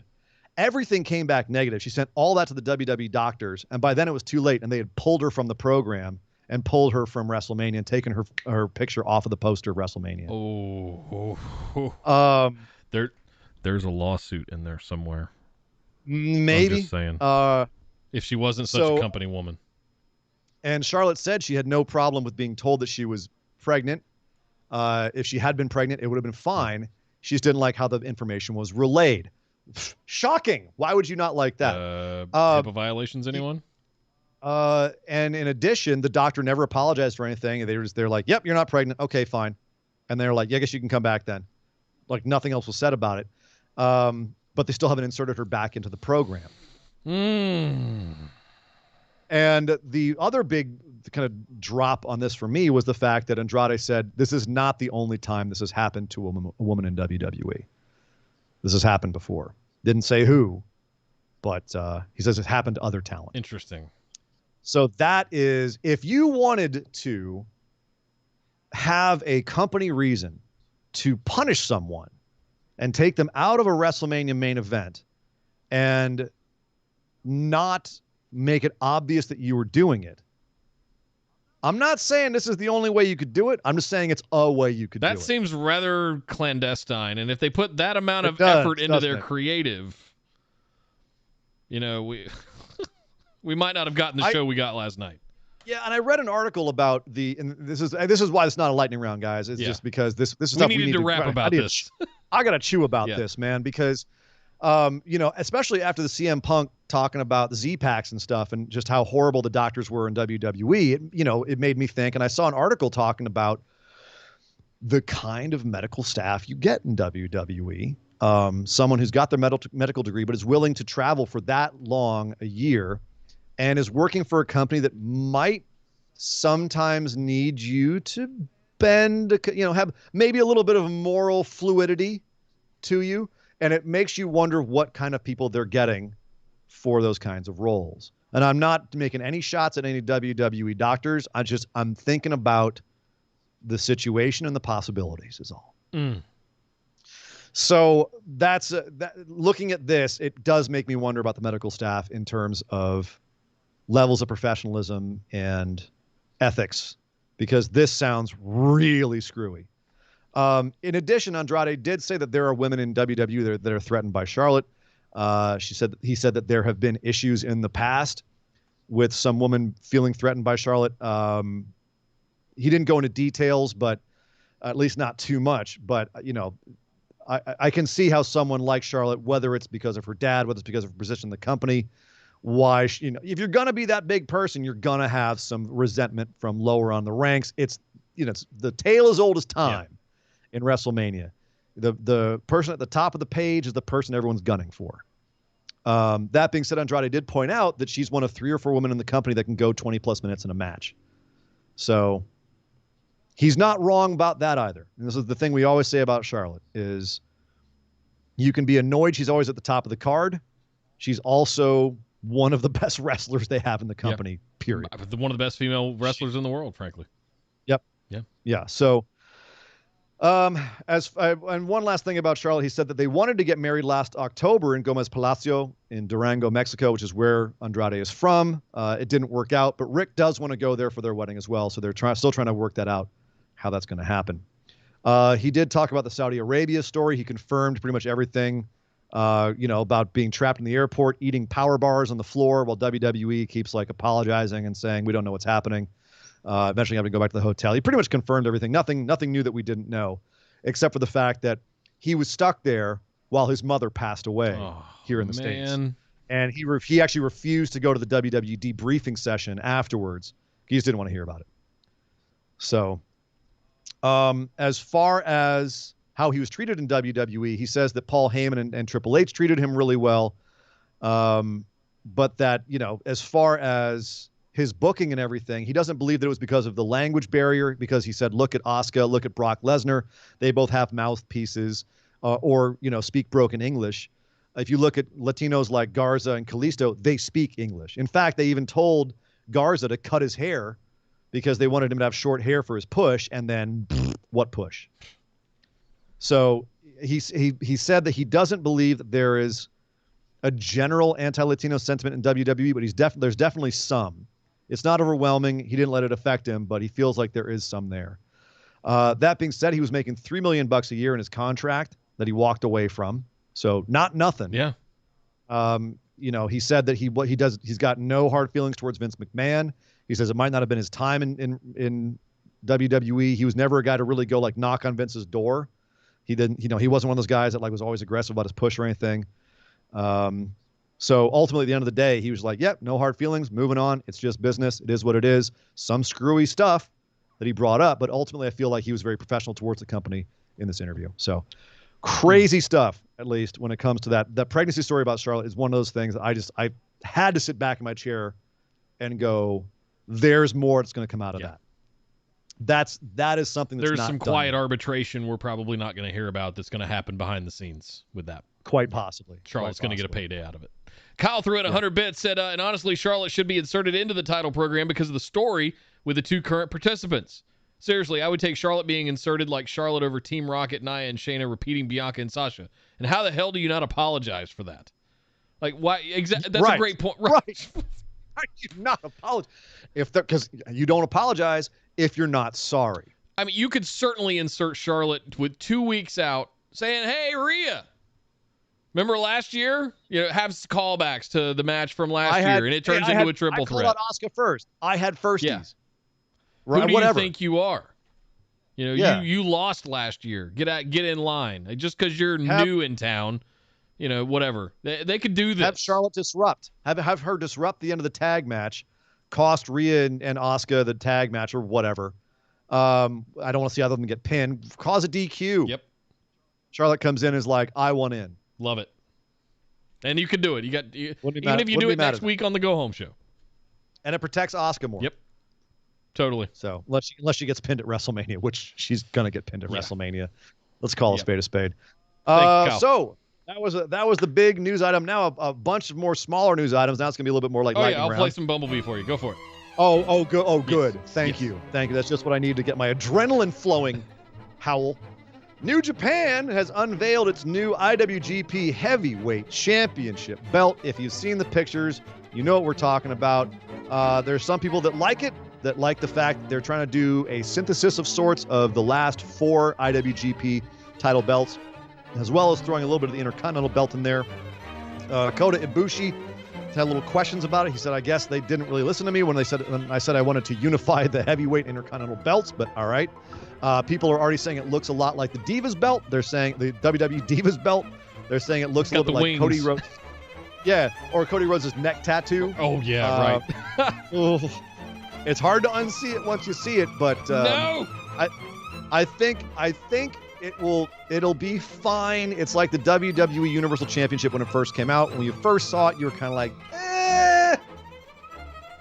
Ultimately, you get used to it. It's not the worst title I've seen. Yeah. Yeah, I'm with you. It's not as good as number 4. No. But it's fine. It's fine. It's no longer New Japan no longer has the greatest looking title in the world. There was someone who made the argument that everyone likes version 4, the previous version of the IWGP Heavyweight Championship, because it looks so much like Big Gold. Yeah. And they're not wrong. That's totally one reason I like it. I'll cop to that. Cesar Bononi, currently working as a hired hand for AEW. He's not technically all elite yet, but he's working over there in AEW. His wife needs a bone marrow transplant, an emergency. They've got until, I believe, this Friday of this week to get that done. His wife's sister is a donor match, but they need to get her to the States as soon as possible, and he was unable to get an interview at the Brazilian embassy to try to work out a visa. Thanks to lots of fan support and calls, and also the AEW HR department and legal department, he was finally able to get an interview this morning. We're waiting to hear if he was able to get his sister-in-law a visa, but he was reaching out, telling everyone, thank you for your help. Hopefully we can get this done. I thought that was a good look for AEW. He doesn't even work for them, and they went out of their way to try to help him with his wife's medical issues. So pretty cool. Keep your fingers crossed for his wife. They still have an uphill battle to go there. Speaking of uphill battles, Road Dogg is on the other side of an uphill battle. Apparently he had something like a heart attack early this week and had to go to the hospital, medical emergency, but he is home now and appears to be out of any danger. So despite what we've said about you on the show before, Road Dogg, get well soon, dude. Charlie Caruso out at WWE, but you knew that. She's now officially signed 100% at ESPN. She will, going forward, be a commentator and announcer for ESPN. Awesome move upwards for her, I'd have to say. Downwards, of course, is moving Eric Young. Unfortunately, he has joined the ACL club. He's out 6 to 9 months with an ACL tear and injury, which is too bad. He was starting to get some traction over there in Impact. So hopefully he can still do something, whether it's backstage stuff or whatever, sooner rather than later, because his faction was making some moves over there in Impact. So get well quick, Eric Young.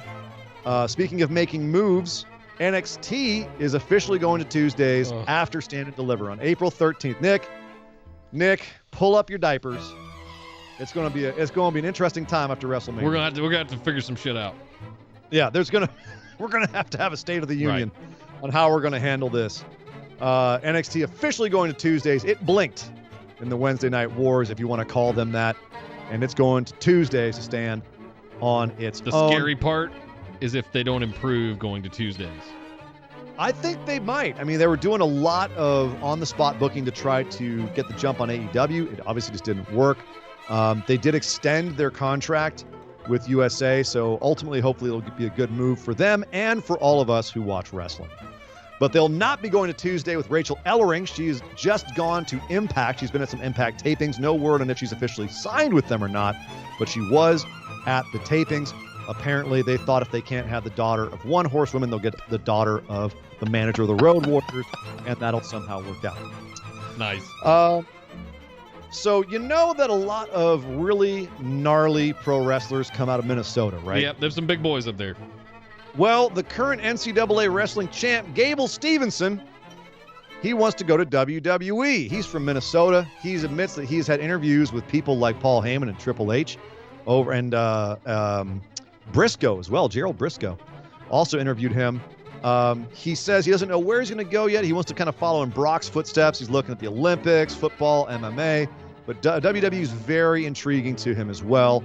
And frankly, I would be excited about it too if his name wasn't Gable and we didn't see what they did to people named Gable. Oh, no. WWE. But speaking of WWE, one final note about them, and that's the Hall of Fame. We got some more Hall of Fame inductees. RVD, the whole effing show, the Hall effing show, he's going to be in the Hall of Fame, as well as William Shatner being announced to be added as a celebrity inductee for 2021. The full list of 2021 inductees so far: the Great Khali, Molly Holly, very deserved, by the way, Eric Bischoff, Kane, extremely deserved, and RVD, which is, I think it's awesome. That's a good list right there. 2020 is also going to be inducted this year as well, because they obviously couldn't do it last year. JBL, Jushin Thunder Liger, the British Bulldog, the New World Order, the Bella Twins, and of course, William Shatner. Wait, somewhere again? What? No, Shatner was that's the one he's getting inducted in. Is that one? Is the 2020? Oh, that class. That Hall of Fame class. Gotcha. He'll be the class of 2020, which is amazing what 5 appearances on Raw will get you. Yeah, totally. You know, somewhere, somehow, Cyndi Lauper is crying into a pillow. Also, for the 2021 Warrior Award. Wait, has Fred Durst been inducted into the Hall of Fame yet with as much of his music that they used? You know what? I don't think so. I would posit, I would put this to you, Sir Ian Dangerous. Fred Durst and Limp Bizkit have been more influential to WWE over the years than Cyndi Lauper. Fight me. Well, seeing as there wouldn't be a WrestleMania without Cyndi Lauper and the rock and roll and rock and wrestling connection, I would actually fight you on that. Okay.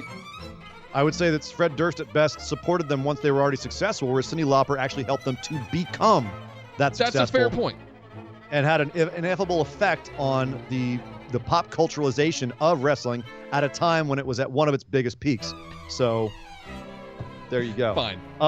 Let's see if he is in the Hall of Fame here. Who? Fred Durst? No. He is not no, yet. I was asking you a loaded question. No, they're not. They're not. But I watched WrestleMania 17 again, you know, when we were doing our bonus episode last week, and My Way, Limp Bizkit's song My Way is the theme song for WrestleMania 17. Arguably one of the greatest ever, you know? One of the greatest video packages of all time, Rock vs. Stone Cold, My Way. So good. Seeing it again. So good. The energy, you talk about energy, the energy of those two coming out. Oh. Hate to agree, but that is like the greatest Limp Bizkit moment of all time. All right, before you get on that, I got to talk about the Warrior Award. Stop it. Well, it's going to get stuck in my head, and I'm going to want to kill myself. The Warrior Award for 2021 is going to Titus O'Neil. Definitely a guy who is deserving of commendation. I just hope that he can sleep at night knowing that he has been given an award named after a guy who once said that the Katrina victims deserved it and that Martin Luther King was overrated. Ultimate Warrior, he's a gift that keeps on giving. Scumbag. And finally, speaking of people who needed to do something better with their money than what they've been doing with it, Chris Jericho. I needed this story. Chris Jericho donated $2,500 of his own money to the family of the Uber Eats driver Muhammad Anwar, who was killed recently in Washington, D.C. during a botched carjacking by a 13-year-old and a 15-year-old. His story is messed up if you haven't heard about it. They tried to carjack him, and he fell halfway out the car. And then I guess the car got driven down the street and flipped while he was halfway out the door. It's a horror story. The 13 and 15-year-old survived and are facing felony murder charges or manslaughter charges. They're screwed.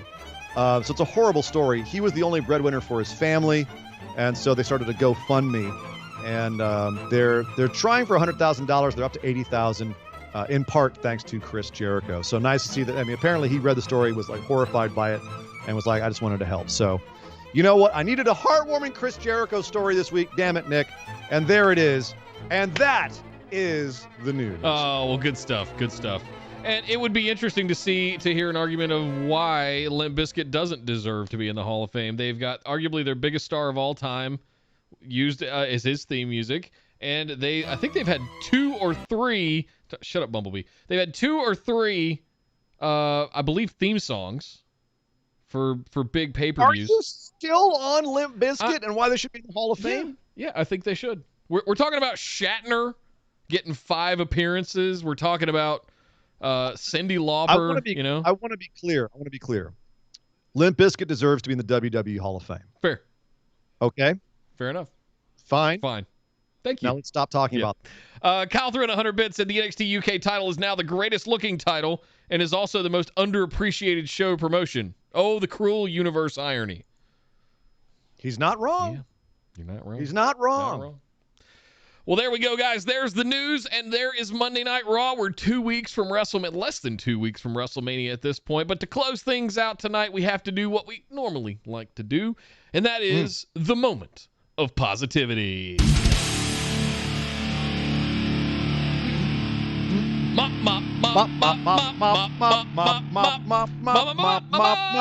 Mop, the moment of positivity. That's right. It's the time on the show where we think back on this last few days of wrestling and try to come up with something positive, because Lord knows, especially on this show today, we had a lot of vitriol, a lot of negativity, and we got to wipe that clean. We got to give ourselves a little dose of sugar, put a smile on everyone's face to go back out in the world. Let's think of something positive, Nick. Let's think of something nice, something that made us happy. Nick, what was your moment of positivity? I have to run it back. I have to go back to where we were a little less than a week ago. We did a bonus episode last Thursday, and I'm going to use this opportunity to put us over, if you don't mind. Because there is not one redeeming thing to talk about from last night's Monday Night Raw. I'm going to find one. I look forward to that challenge. Here's what I'm going to say, though. Last Thursday, we did our bonus episode, and we finally went on record after almost 4 years. We finally went on record listing our top 5 best and worst matches in WrestleMania history. Going into WrestleMania weekend next weekend, we wanted to have it out there. I know several of you have asked our opinions. You get into Mount Rushmore discussions and things like that. What are the best top 5s of these and this and that? We went on record with our top 5 best and worst WrestleMania matches. I actually followed that, went back and listened to it, and I went back and in order watched from 5 to 1 all 5 of our best matches. Did you? For both of us? 10 matches total? 10 matches over the weekend, yeah. That was one of the most fun things I've done in a while. That's a bunch of good matches. They're all amazing matches. Right. They're all available on the WWE Network, and I even watched them on Peacock. Oh, they're on the Peacock. entire That's WrestleMania catalog. WrestleMania. They listed as seasons, so you would have to go to season 3 for WrestleMania 3. But that's just might be their found.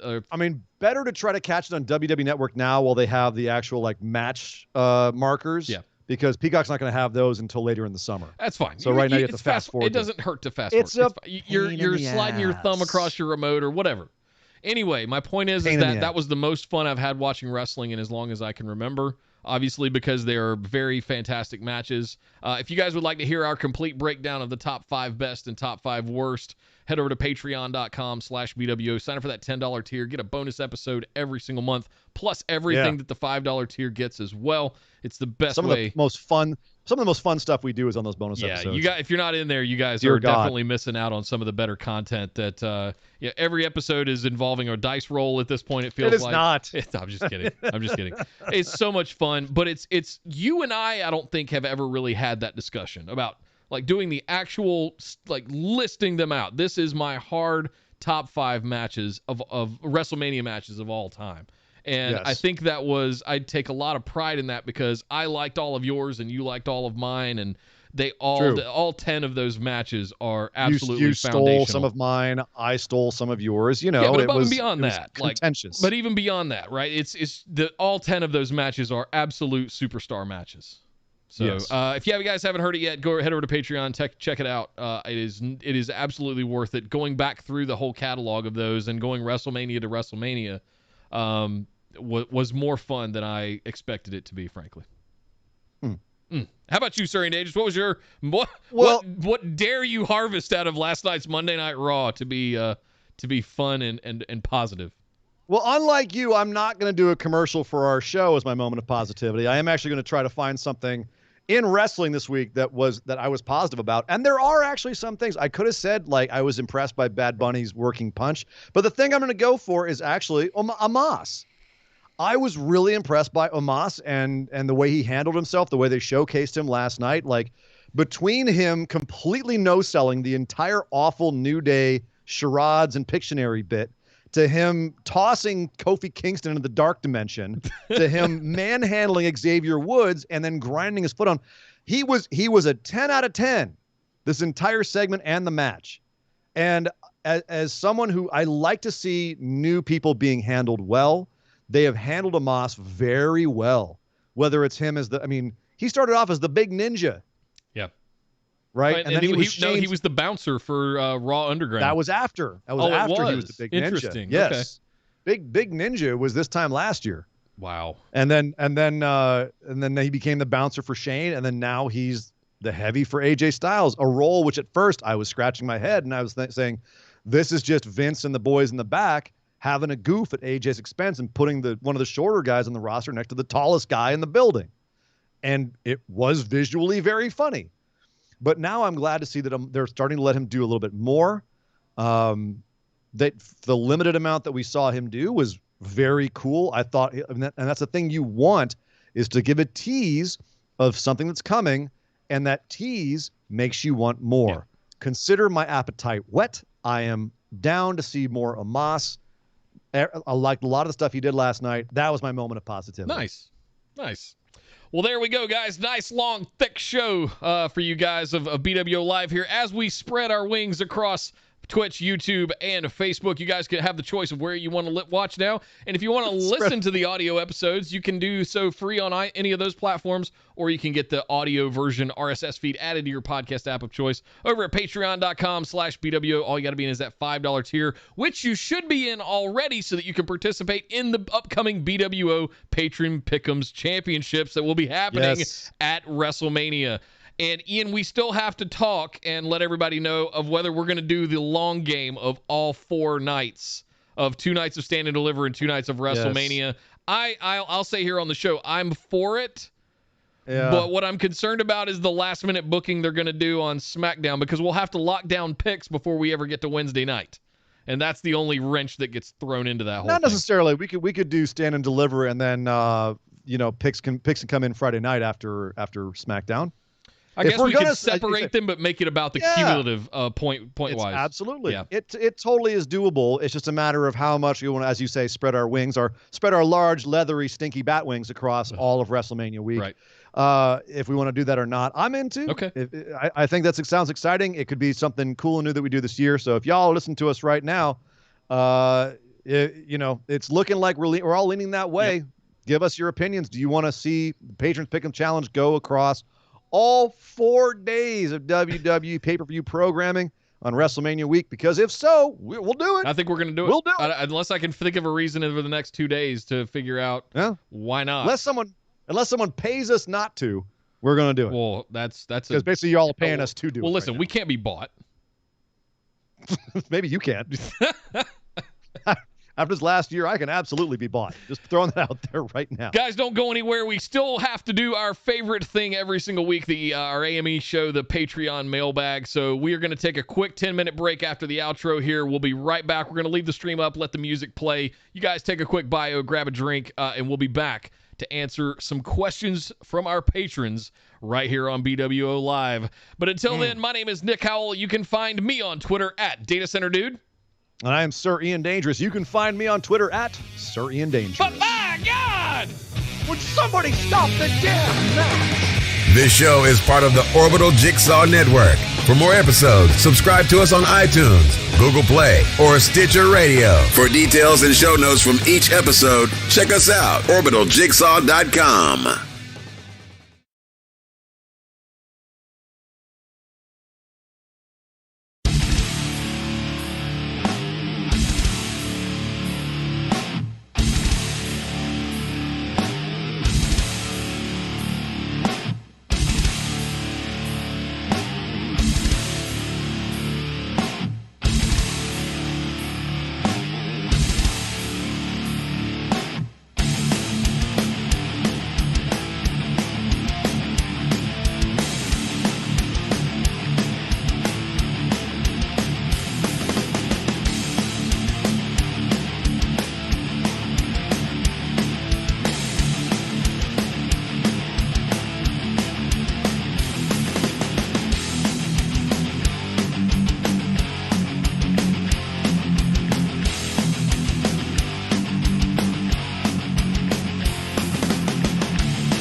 This is the limitless Keith Lee. This is Brody King. This is Angel Garza. Will Ospreay. Hornswoggle. Pentagon.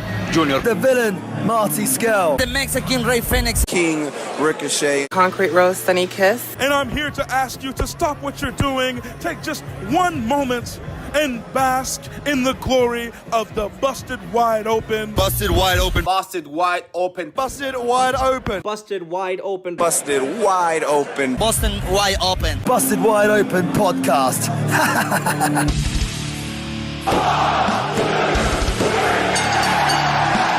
You're listening to the Busted Wide Open podcast, dropping the elbow on the hottest topics in sports entertainment and the world of professional wrestling. With your hosts, Nick Howell and Sir Ian Dangerous. Coming to you from the Orbital Jigsaw Network Arena in sunny Southern California.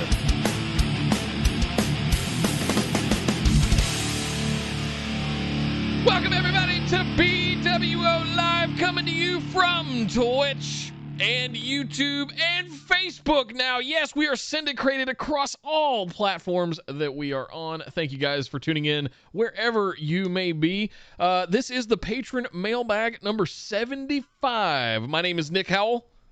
And I am Sir Ian Dangerous. And yes, welcome to the show. That's right. This is the show where we take your questions and comments from our mailbag, our lovely patron mailbag, and we answer them. It's pretty straightforward. It's why we call it the Patron Mailbag Show. All you have to do to get your question and or comment in is go over to patreon.com/BWO and sign up for one of our lovely reward tiers. And then you too can be involved in this show. And it's a lot of fun for us. It's a lot of fun for you. It's a lot of fun for everybody, or so we hope, because it's an open format. You can ask whatever you want. Typically, because we're a wrestling show, people ask wrestling questions, but it's AMA. You do what you want. Makes for a more entertaining show. So, Nick, what do we have to talk about today? Well, first and foremost, we got to call out some bits, and also make sure you don't have something open on your computer because you're doing a little max headrooming. I know I'm max headrooming. I know. It's nothing I'm doing. Retribution's mad at me right now. Retribution. Oh, rest in peace. So you had such potential, kind of. Esme, before we got out of the other show, as we were going out before our break, threw in 1,000 bits. Good Lord, woman. My God. Said, here's some bits because things are going to get crazy and you guys are going to knock it out of the park like always. Indeed, it is going to be Hell Week next week. We're here for it, though. Thank you very much. We love you guys for all the support. We're ready to bring you all the recaps to all the shows and all the stuff that's going on next week. But right now, we're going to answer some questions that we send in every week. If you'd like to get your questions in as well, you can head over to patreon.com/BWO. So all you got to be in is that $5 tier, $5 a month. The amount it costs to buy myself or Sir Ian Dangerous a beer once a month. That's it. Bonus episodes also included at the $10 tier, but you can get at the $5 tier, you get to ask your questions every single week. You get a copy of the show notes for every single show, and you get the ability to get the audio-only version of the show added to your podcast app of choice. So you can listen to just the audio versions like it's a more traditional podcast. We do that extra for our patrons. Otherwise, you can watch on Twitch. You can watch the VODs. You can watch now on YouTube and on Facebook. So enjoy, guys. Thank you guys very much for being a part of the show. And if you'd like to get yours in, head over to Patreon.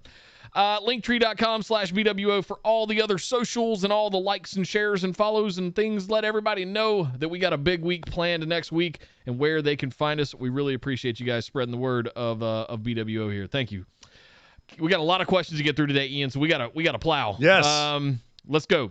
Edward Kirkland says, "What's up, guys? As we gear up for Mania, I just want to let everyone know that I plan on kicking your collective asses in the Patreon Pick'ems Challenge.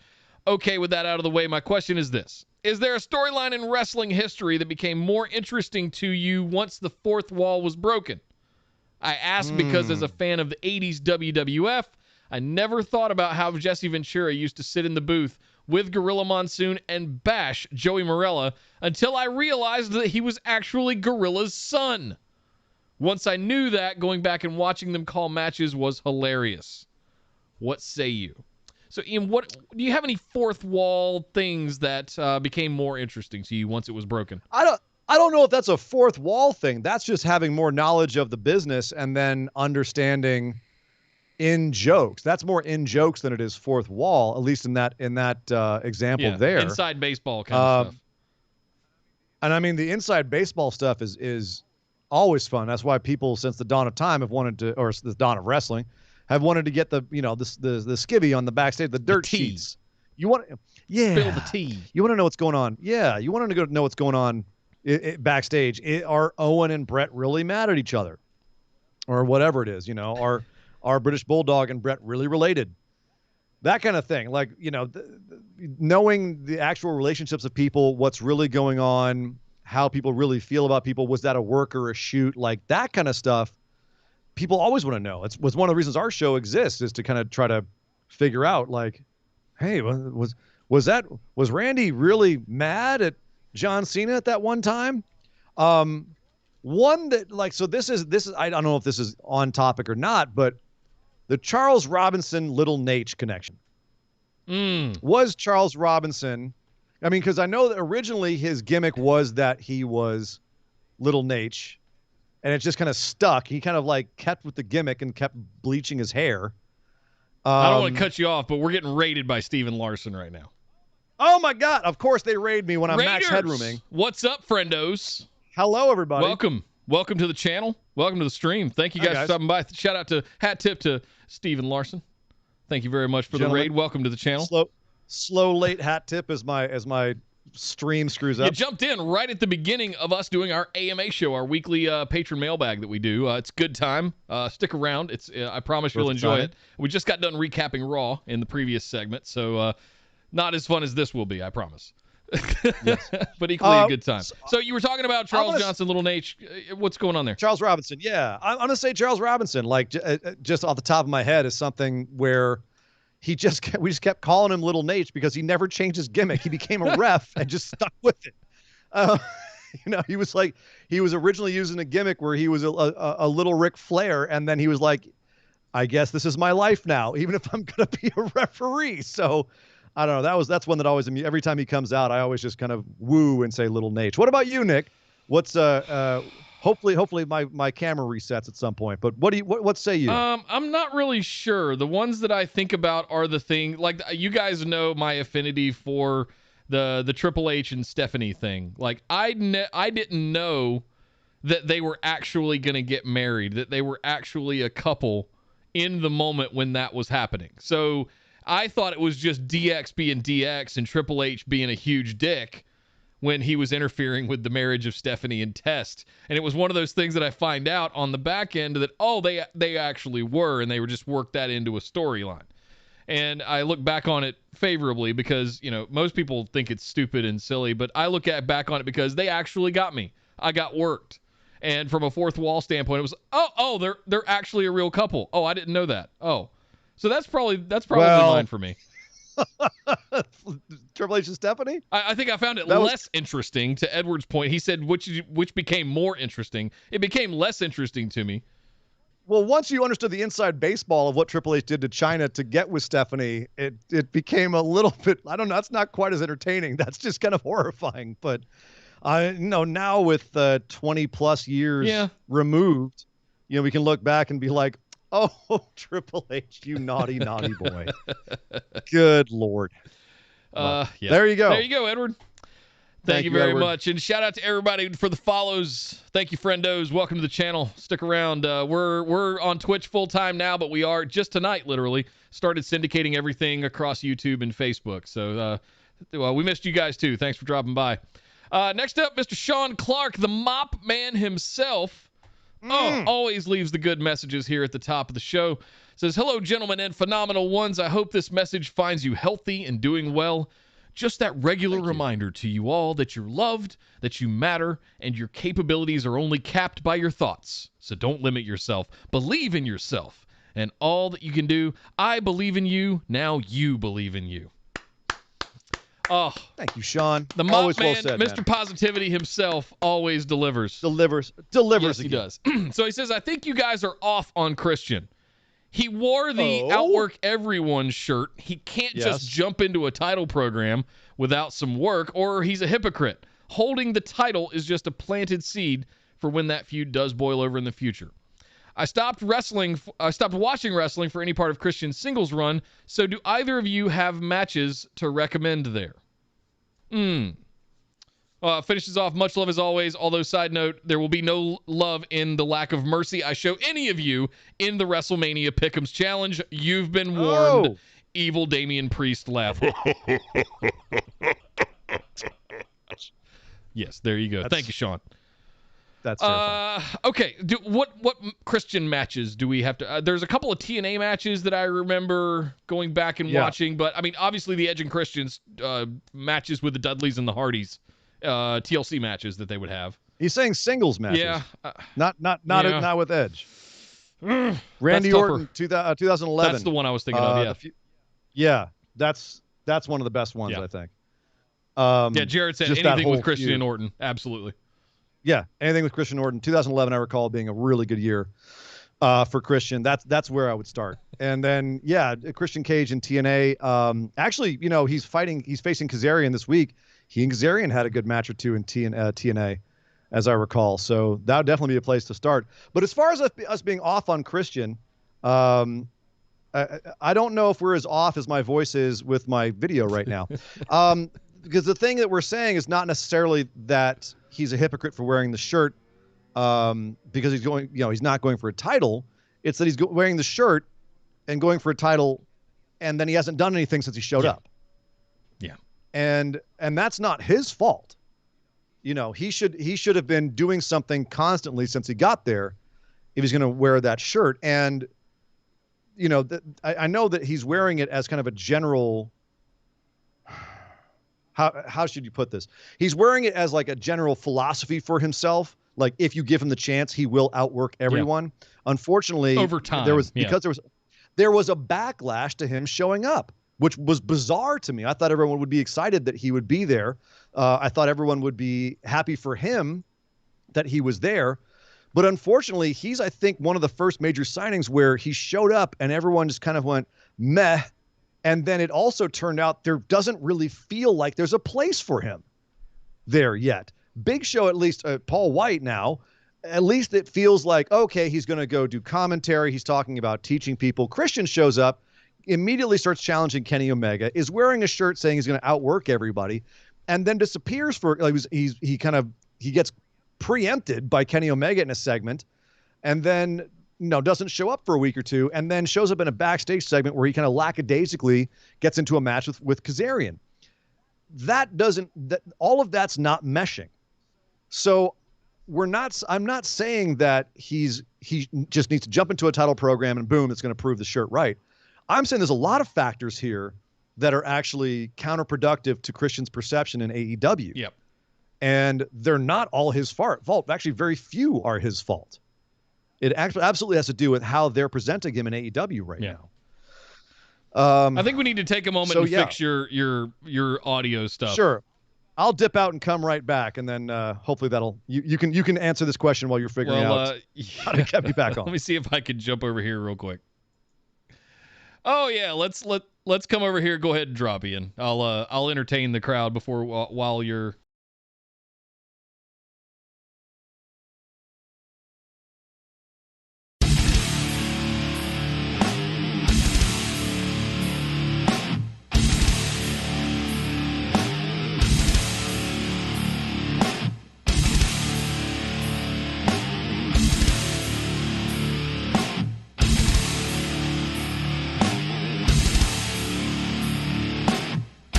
See if it loads back up.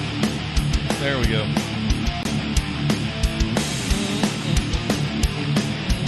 Refresh that. All right. Kill the music, and we should be back. All right, Ian, let's try that. How's that any better? A little bit. It's still got a little bit of jitter to it. Okay. Well, we'll live for now. Yeah, it seems to be back. Seems to be good. Okay. So you need to give your opinion on Christian. What do you think about how he's in AEW? How are they treating him? Is it his fault? Like, what needs to be done? Is the shirt inappropriate? Like Sean's saying here, are we off? Is it that it's been like 2 weeks, 3 weeks? I'm all right now. Like I'm not been out of shape about this yet. Sting came back and he had a purpose to be there with Darby, face paint. I get that. I go back to like Brian Cage coming in, and they had to pull a wild card of the FTW championship out of Taz's back pocket archives to be able to give him some level of relevancy, and it's taken almost a year now for him to have any sort of meaning and storyline as he's breaking away from that. So I'm not bent out of shape about this yet. It's Christian. He's a legend. He doesn't have to be in there working 20-minute matches every week for me to give a shit about what he's going to do. So I'm okay with this for right now. I'm okay with the outwork everyone. Maybe it's just a locker room leader kind of thing where he's trying to motivate people to do other bigger things. Maybe he becomes a part of that. But I'm not been out of shape that he's not in there working 5-star matches every single week. Well, you are certainly more generous. You're more generous about it than I am. But there you go, Sean. That's our thoughts. There we go. Thank you, Sean. As always, with the positive vibes as well. Appreciate it. Next up, Will James says, good evenings, phenomenal hosts and ones. So WWE has often built WrestleManias with the aid of celebrities, as we're seeing with Bad Bunny and even Logan Paul now. And AEW has also jumped into the mix with Shaq and likely more on the way. So the question, or challenge rather, I pose to each of you is this. Pick one celebrity each and book their program leading up to and during Mania. They can have a straight-up singles or tag match or even just be a manager to a talent that acts as their proxy. Furthermore, the celebrity cannot have worked in any wrestling activities in the past. We want fresh blood. No Schwarzenegger? I always thought they could do more with him. Other Thanks, than his and I'll see you for my coronation in less than 2 weeks. I hear you, Will. I hear you calling your shot. Also, before we answer this one from Will, I want to give a shout-out. Killer B-Rye with the Tier 1 sub for 7 months. Yes, thank you. Means he gets a little bit of the chicken. Woo! A little bucket of chicken there. Thank you very much, Killer B-Rye. Thank you, brother. Appreciate it. Yes, sir. All right, so what are we doing here? We're fantasy booking a fantasy celebrity. Booking a celebrity? I'm actually going to take this seriously at first and say, I would love to see like a Chris Evans versus John Cena feud. Just, I know that sounds random, but Captain America versus, John Cena, Mr. Face of the company back in the day. That just popped into my head. Someone else, a celebrity I always thought I would like to see in a wrestling ring, and someone who's actually expressed interest in it, Charlize Theron. Whoa. I'd love to see her step into a match. That's interesting. I think she could be a badass celebrity. You can give her a little bit of training and see what she can do. Wind her up and let her go. What about you, Nick? Any celebrities you'd like to see hop into the wrestling ring, either from an entertainment factor or like can the celebrity wrestle kind of thing? Can they from the entertainment factor? Absolutely. Can they actually wrestle? Well, I mean, in the sense that I think that Charlize Theron theoretically could be given some training and learn how to wrestle and get in and wrestle a match, a la Stephen Amell. But is there anyone that you could see? Is there whether entertainment factor or you think the celebrity could actually pull off the physical side of it, like a Shaq maybe? Shaq was a good one. He ended up being good when Shaq's motivated. Yep, he was good. Big Show. He heard Paul White was coming. He ran back to ESPN, but that's a whole nother story. And his proper number 12 whiskey. Yeah, that's Conor McGregor. Oh no, I'm talking about Conor McGregor. Somebody said Conor McGregor. I was distracted. Dang Boy said Conor McGregor. Kyle said Theron versus Ripley would be awesome. Right? I could get on board with that. I could I'm get on board with that. Yeah, sure. Conor McGregor, I think, that's an easy low-hanging fruit one because I think people, he's already kind of working everybody all the time. He's shot his mouth off to wrestlers before. There's been the tease. But what about you, Nick? Any celebrities you like, either movie stars or sports stars or music stars? I think of action movies. I'm trying to go through the roster of the Expendables, and the one that keeps popping up. Yeah. The one that keeps popping up is Jason Statham. Jason Statham has a reputation to uphold, and that reputation is that he's taller than 5'7". No, he's not. And that's my point, is you can't put that man in a wrestling ring with a bunch of people that are going to dwarf him. But I feel like he could go, right? I feel like you put him in Ricochet or him and Cedric Alexander or somebody that's in that cruiserweight class. I feel like he could go. It's still going to show his height. He's fought his whole career to hide that, man. Don't do that to my man here. Come on. So is Tom Cruise. And frankly, Randy Orton wearing his platform wrestling boots. Ain't nobody calling for Tom Cruise to wrestle. Throw that right out there. Oh man, I'm gonna come wrestle your computer later. Although I'm going to throw it across the room. Yep. I think it's actually my internet connection, not my computer. My computer's actually running. Great. Yeah. No, Spectrum. I'll wrestle Spectrum any day. That being said, so I had another idea, and this is wishful thinking. I would love to see a program where this particular celebrity started running their mouth on wrestling, saying it was all fake, whatever, the typical stuff, right? And they finally get challenged by Vince McMahon. If you think wrestling's so fake, why don't you come in and we'll have a match set up for you, and you can get in the ring with one of our fake wrestlers and you can have a fake match. And everyone thinks it's all fake and it's all being pre-planned and everything. We're not really sure, but ultimately this celebrity, one Shia LaBeouf, gets to WrestleMania, hops in the ring, and who should come out but Brock Lesnar? And Brock Lesnar basically treats him like my dog treats a new chew toy. And he basically tears him apart. There's pieces of Shia LaBeouf laying all strewn about the ring, and we never have to deal with that shitbag in a movie ever again. He made a really nice movie about wrestling, though. He did. Where Peanut Butter Falcon. It's a fantastic movie. Yeah. So he's into wrestling. So we could probably trick him into this. Yeah, that's a good work out great. And go find him at the local peasant up in Sherman Oaks. That's where he hangs out. I'm gonna find him in hiding right now. That man is he's laying low. Everyone wants to get him now. Yeah. Kyle, I like this suggestion of Jason Statham versus Cesaro. They are kind of doppelgangers of each other in a little bit. That's a good one. Thank you, Will. Next up, Brandon the Mullet King Monroe says, hey, great ones, as we are heading to Mania, where the Mullet King will reclaim his crown and rule over every phenomenal one, with his glorious mullet blowing in the wind.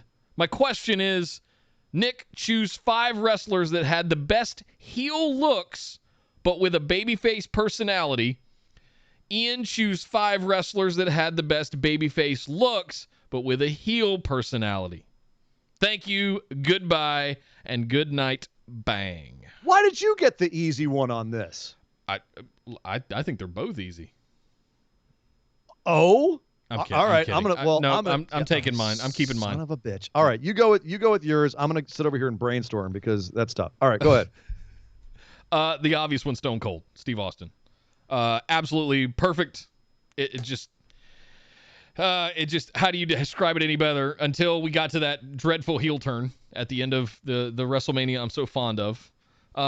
It's the persona of someone that just looks like an absolute shirtless badass wearing a motorcycle gang cut, leathered vest, just walking out strutting, and is one of the biggest, most over people in the company. That's an obvious easy one for me. This one might throw a little people, but Daniel Bryan. I think Daniel Bryan had an interesting look heading up to WrestleMania 30. Oh, he had all the crazy long hair, and he looked like what Cameron Grimes is basically starting to become. It's the same look he had when he actually became a heel and was like Earth First Daniel Bryan. Sure.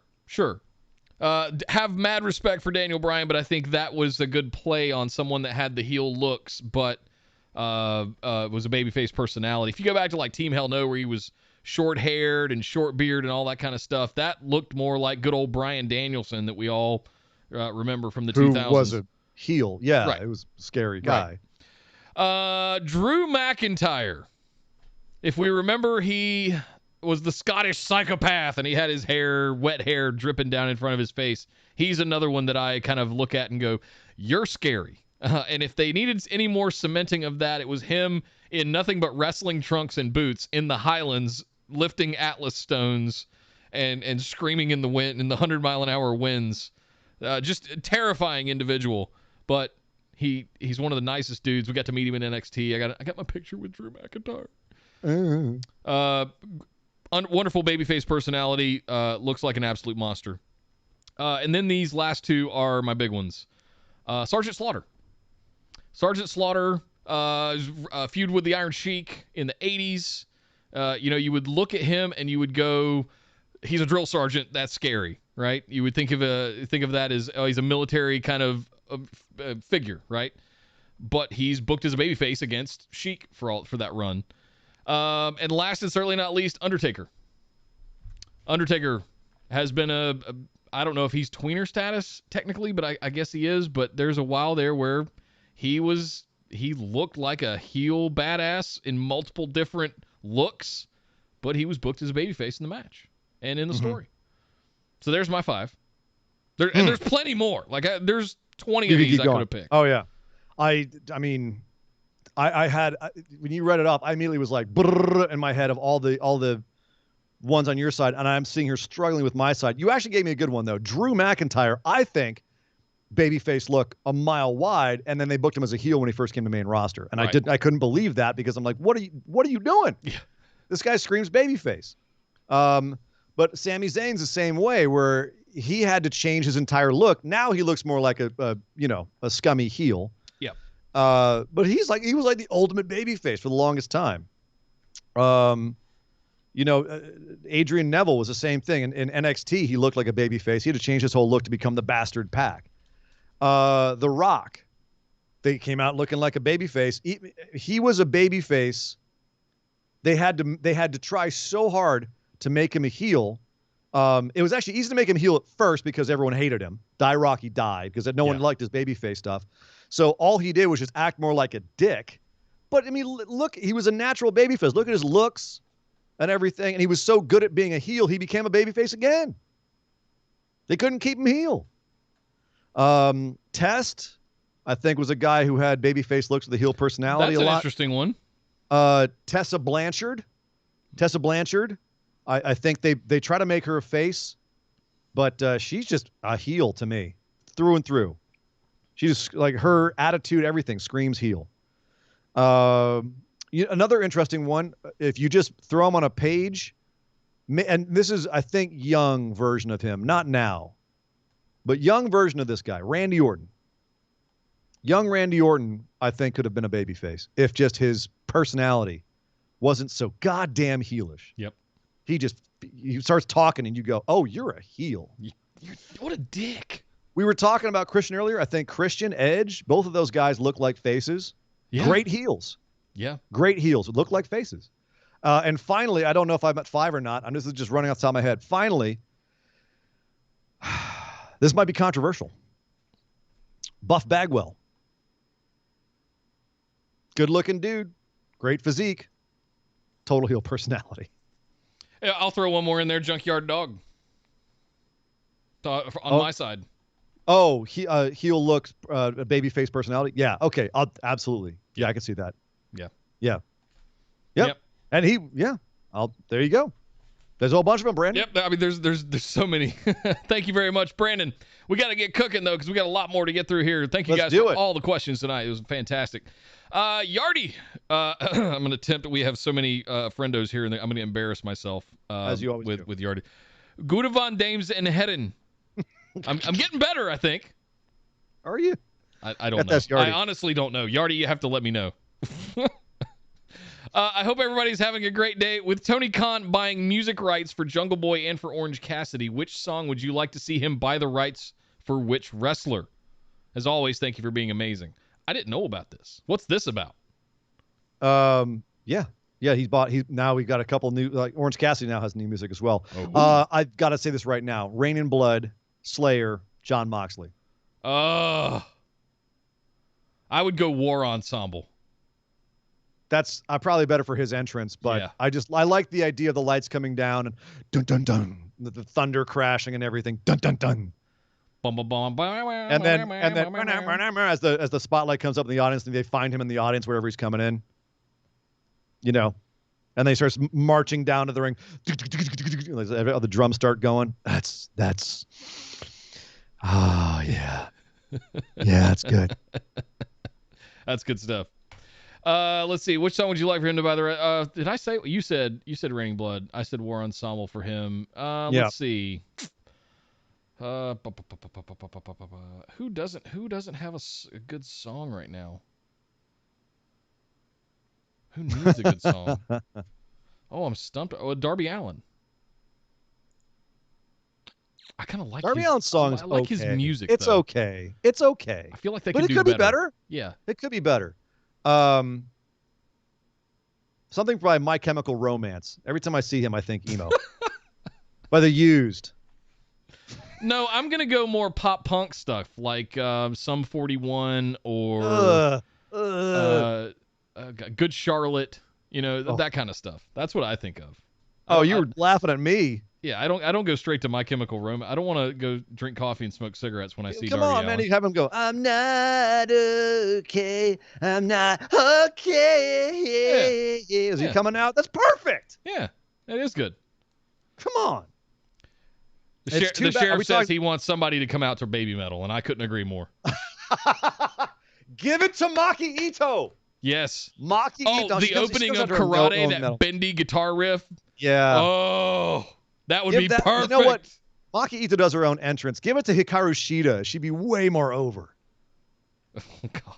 And have Sepultura actually do a Thunder Rosa song as opposed to a knockoff of Sepultura for a Thunder Rosa entrance song. Yes. It's too bad that AEW doesn't have any Australian wrestlers. Like if Bronson Reed was there, have him come out to like Land Down Under by Men at Work. We come from a land down under. No. Every Australian listener we have just quit. Everyone was just like, screw it, piss off. Right. Yeah, save karate for the inevitable Shida heel turn down the road. Oh, that'd be good. Well, that's good have Miro come out to the theme song from Predator. Yeah.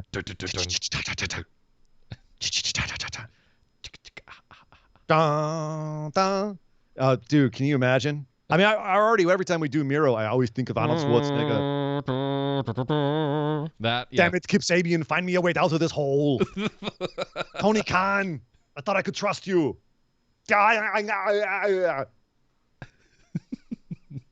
Chucky T, I must destroy you because you've insulted me for the last time. Stick around. I'll kill you. That's good. There you go, Yardy. There's a few suggestions for you.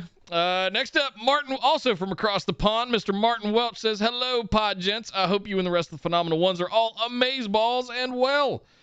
With Mania coming up, I have a decision to make. Shall I go for the first two-time booby champ or the first booby two champ? Oh, I see what you did there. Ian, roll for the two-time booby champ. Nick, roll for the other. Okay. Oh, we're done. So whoever wins determines which one you get, right? All right. So count us down, Ian.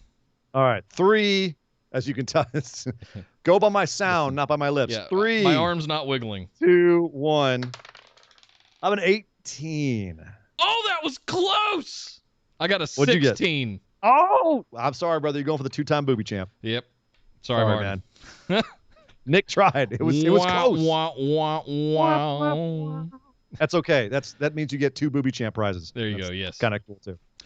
He says his question is, if WWE made a Mario Brothers movie, who would you cast in it?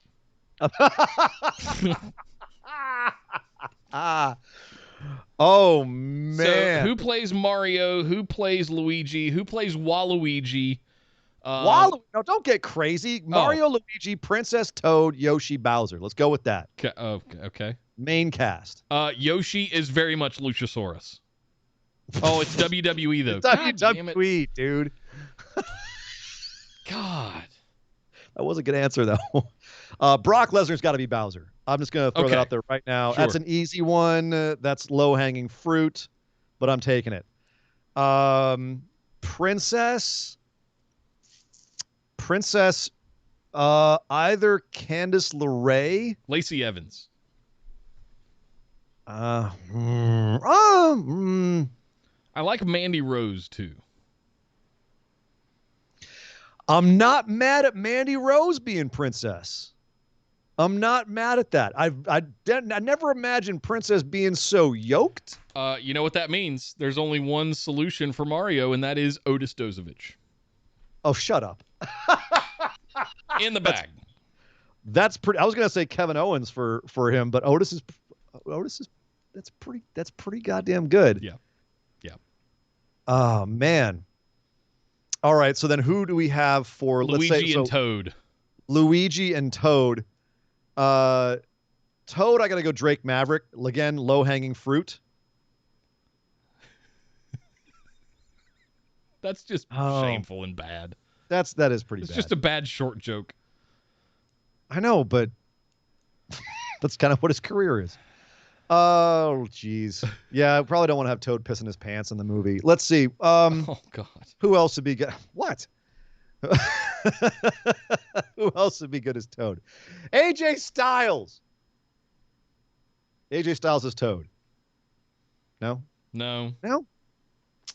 Man. Did we say Sami Zayn for something already? No, he'd be a good Toad. I'm thinking him for Toad. Fuzzy faced Toad. Yeah. Toad with a red beard. Yeah. I'd buy it. I'll buy it. I'll buy Sami Zayn as Toad. So we're still out Luigi and Yoshi. Oh my God, what are we doing? Toad should be Rey Mysterio. Okay. Toad is Rey Mysterio. Okay. Oh, all day long. Yeah. Jeez, that was, come on. Come on. All right, so if Otis is Mario, actually, I think Sammy might make a good Luigi. That's true. Sammy might make a good Luigi. That's very true as well. Yeah. I'm going to say Sammy for Luigi. So we're down to Yoshi. We're back to Yoshi. I'm stuck because I can't get Luchasaurus out of my friggin' head. Braun Strowman. What? As Yoshi? Yeah, he's got the green shirt, you know. You can't have a Yoshi that's bigger than People your can Bowser. ride him, you know. He can't be bigger than your Bowser? Well, that's a good point. Come on, man. I mean, maybe you could have Braun as like, who's another big one? Now I'm thinking of Mario Kart, and he could be like Donkey Kong. I'm in Mario Kart land now. Or Smash Brothers. He could be King Day-to-Day. I'm blanking here. I got nothing. On Yoshi, yeah. I'm fried on this too. Cesaro, screw it. Cesaro's Yoshi. Okay, there we go. Why? I don't know why. I have no why. Hold on. Simon Miller. That's why. Oh, I'm so mad at your internet right now. I'm so furious at it right now. Sorry about that, guys. It happens very rarely from time to time. It does happen. LA internet at prime time. Gotta love it. Yep. Kills me every time. Thank you very much, Martin. Says Lashley, wish you all love, peace, and fried chicken. Boobiest champ out. Thank you, Martin. Good luck at WrestleMania. Jay Reyes next up says, what's up, guys? With the arrival of a new Godzilla versus King Kong movie coming out, I'm a huge fan of kaiju. Yes. For you, Nick, giant monsters. Just kidding. I know what a kaiju is, okay? Jay, I'm actually a big fan of them. I'm quite fond of them. Thank you. Even wreaking havoc, even when they are fighting each other, I wonder, which are you guys' favorite, if there are any, in film? Hell, you don't even have to stick to strictly film. You can go with games, comic books, whatever. I love Godzilla and have seen all of them. When you're a BWO, you're a BWO for life. Too sweet. Indeed, sir. Do you have any favorite giant monster comics, movies, films? Do you have a favorite? Are you a King Kong guy? Are you a Godzilla guy? Are you a what's the Chimera? What's the three-headed monster? Chimera? It's not Chimera. What are you talking about? Cerberus? It's a Chimera. But I'm trying to think of what are you talking about? What is the three-headed dragon's the Godzilla opponent? King Ghidorah. Ghidorah, thank you. God damn it. Chimera. I know all about kaiju. I know everything about I didn't say I know everything about them. Okay. It's right. King Ghidorah. I get it. Who's yes. What kind of animal is Anguirus? I have no idea. Okay. I know Mothra and Ghidorah pretty much. Okay. Yeah. Rodan? I've heard of that one. I don't know what animal it is. All right. It's okay, Nick. So no, I'm actually going to go a little left field. I'm going to try and be a little edgy, and I'm going to say actually that my favorite kaiju when I was growing up, I didn't get into King Kong until late. I didn't get into Godzilla until even later.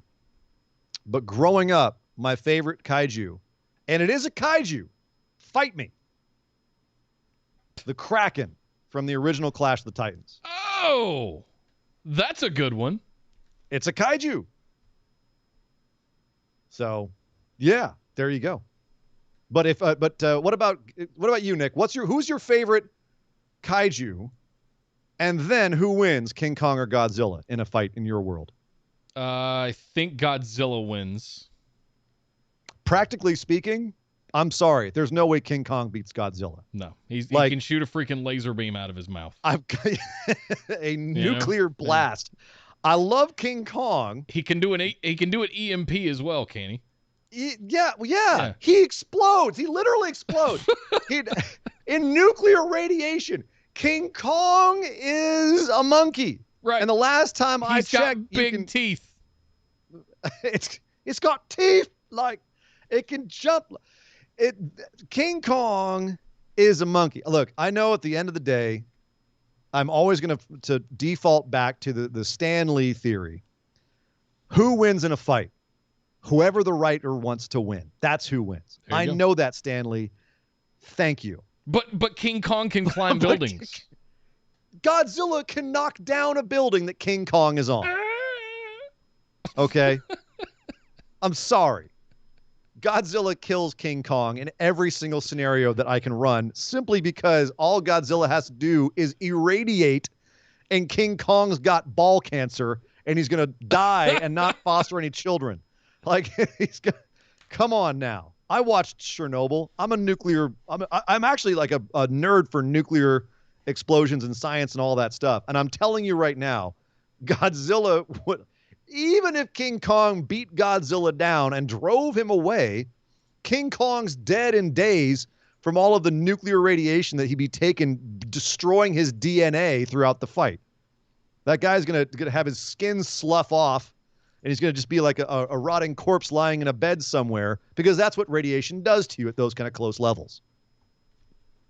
Sorry to get real on this. Yeah. Yeah, sorry, you got the nuclear nerd talking now. What about Listen, you, Nick? I love King Kong. I love the stories around King Kong. I love the movie. The movies have been fantastic. Peter Jackson's was great. Oh, yeah. I even go back and I like the old Godzilla movies as well. Oh, they're awesome. They're all on HBO Max right now. It's fantastic, and I'm looking forward to watching the new one here tomorrow. I think it shows up. Is The it tomorrow? 31st. I'm ready. I can't remember if it was the 31st or what it was. Anyway, I'm looking forward to watching it. I love King Kong, but for me, it's Godzilla. I've always liked Godzilla. Even the old ones, the old kind of tropey ones, the bad ones, the horribly filmed. I love them, and all the new ones. So yeah, I'm in for Godzilla. Godzilla, that's me. Yep.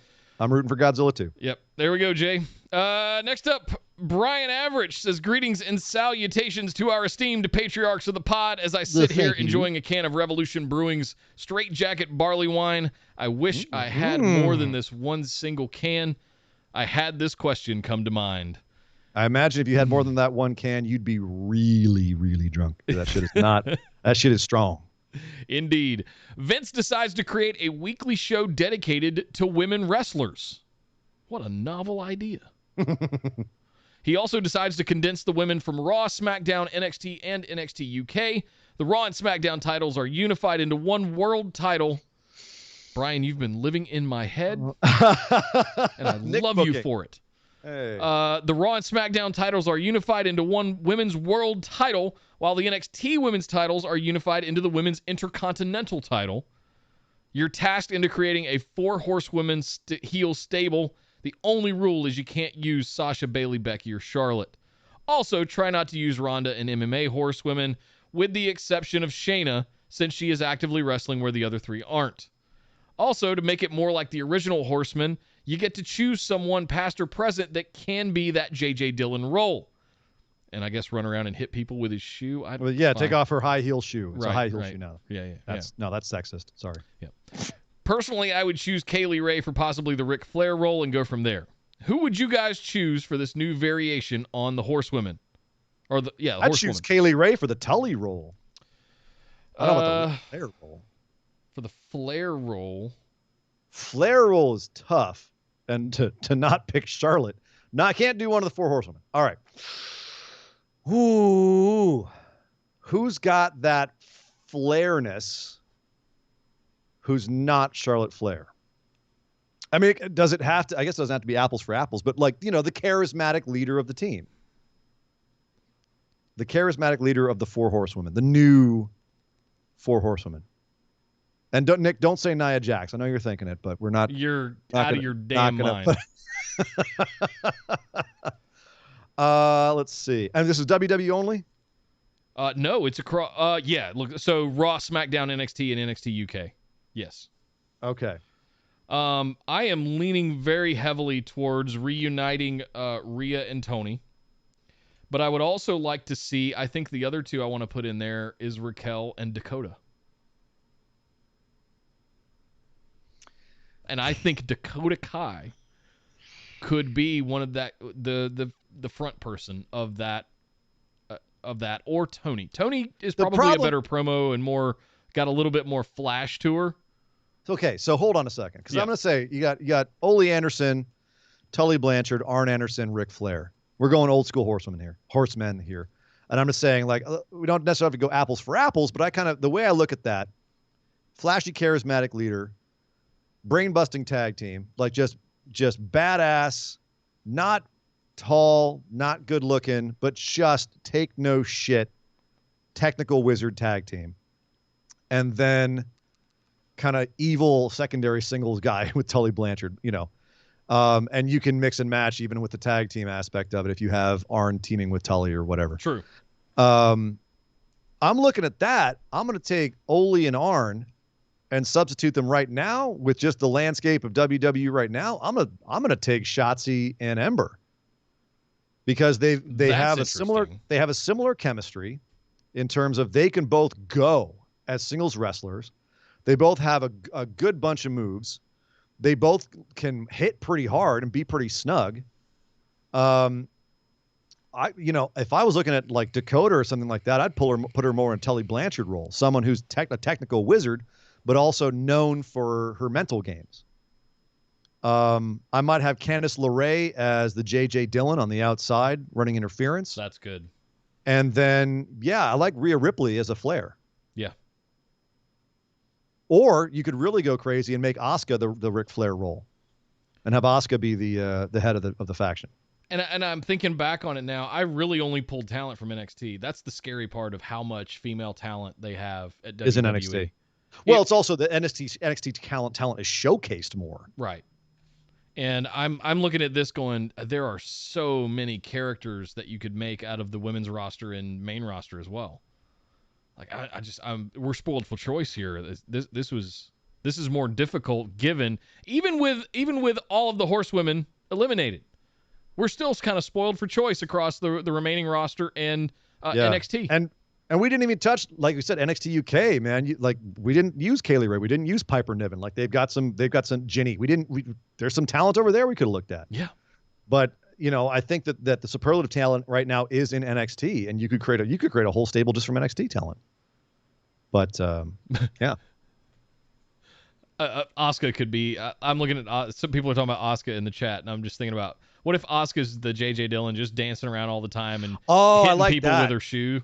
You're right. I like that better than Candice. Yeah, Asuka's the J.J. Dillon would be. Oh my God, that'd be amazing. She's outside the ring, just dancing around and yelling at people in Japanese the whole time. We would all even complain. When Dakota Kai or Rhea, whoever is promoing in front of the other ones, she's still back there doing her thing, just yelling at people in Japanese, mindlessly. We would be complaining that they were misusing Asuka because they were making her a manager and not letting her get in there and work when she's arguably one of the best women's wrestlers in the world. True. Like top 5 women's wrestlers in the world right now. I think we'd be screaming they'd be misusing her. Maybe we go for an older talent to be the J.J. Dillon role because J.J. Dillon was older, seemed to be a little bit older than the rest of the guys. Although, all those guys looked like they were 50 when they were 20. Maybe you use someone like a Molly Holly or a Trish Stratus or someone like that on the outside. That could be fun. Bring back someone from the days of yore. Huh. From the days of yore 10 years ago. Right. Victoria. Well, she's around right now. She'd be good. Victoria would be a great JJ. Yeah. Oh, that'd be good. Wouldn't be mad at that. No. Kyle Cotton threw in 100 bits, said at the very least, Kong can say he has the much better modern movies than Godzilla, so who is the real winner here? I disagree. I like the Godzilla movies better than the Kong movie. I don't dislike the Kong movies, but I do enjoy the absolute wrecking nature of the Godzilla movies. Yeah, I like Peter Jackson's Kong. I think it's a little bit. It's kind of up on its high on its own supply at quite a few times. The new Kong movie It's a little is too just, much Jack Black. That's a lot too much Jack Black. Yeah. The new Kong movie, the Skull Island, Skull Island, yeah, is just a mess. Yeah, it's a freak. It's a fun mess. It's a fun romp. You know, it's a good action movie. Like once the ass kicking starts, it's a lot of fun. It's got Samuel Jackson in it. You know, dear God, that movie's a disaster. Just an absolute mess in terms of script and plotting and character development and anything that's not big monsters destroying stuff.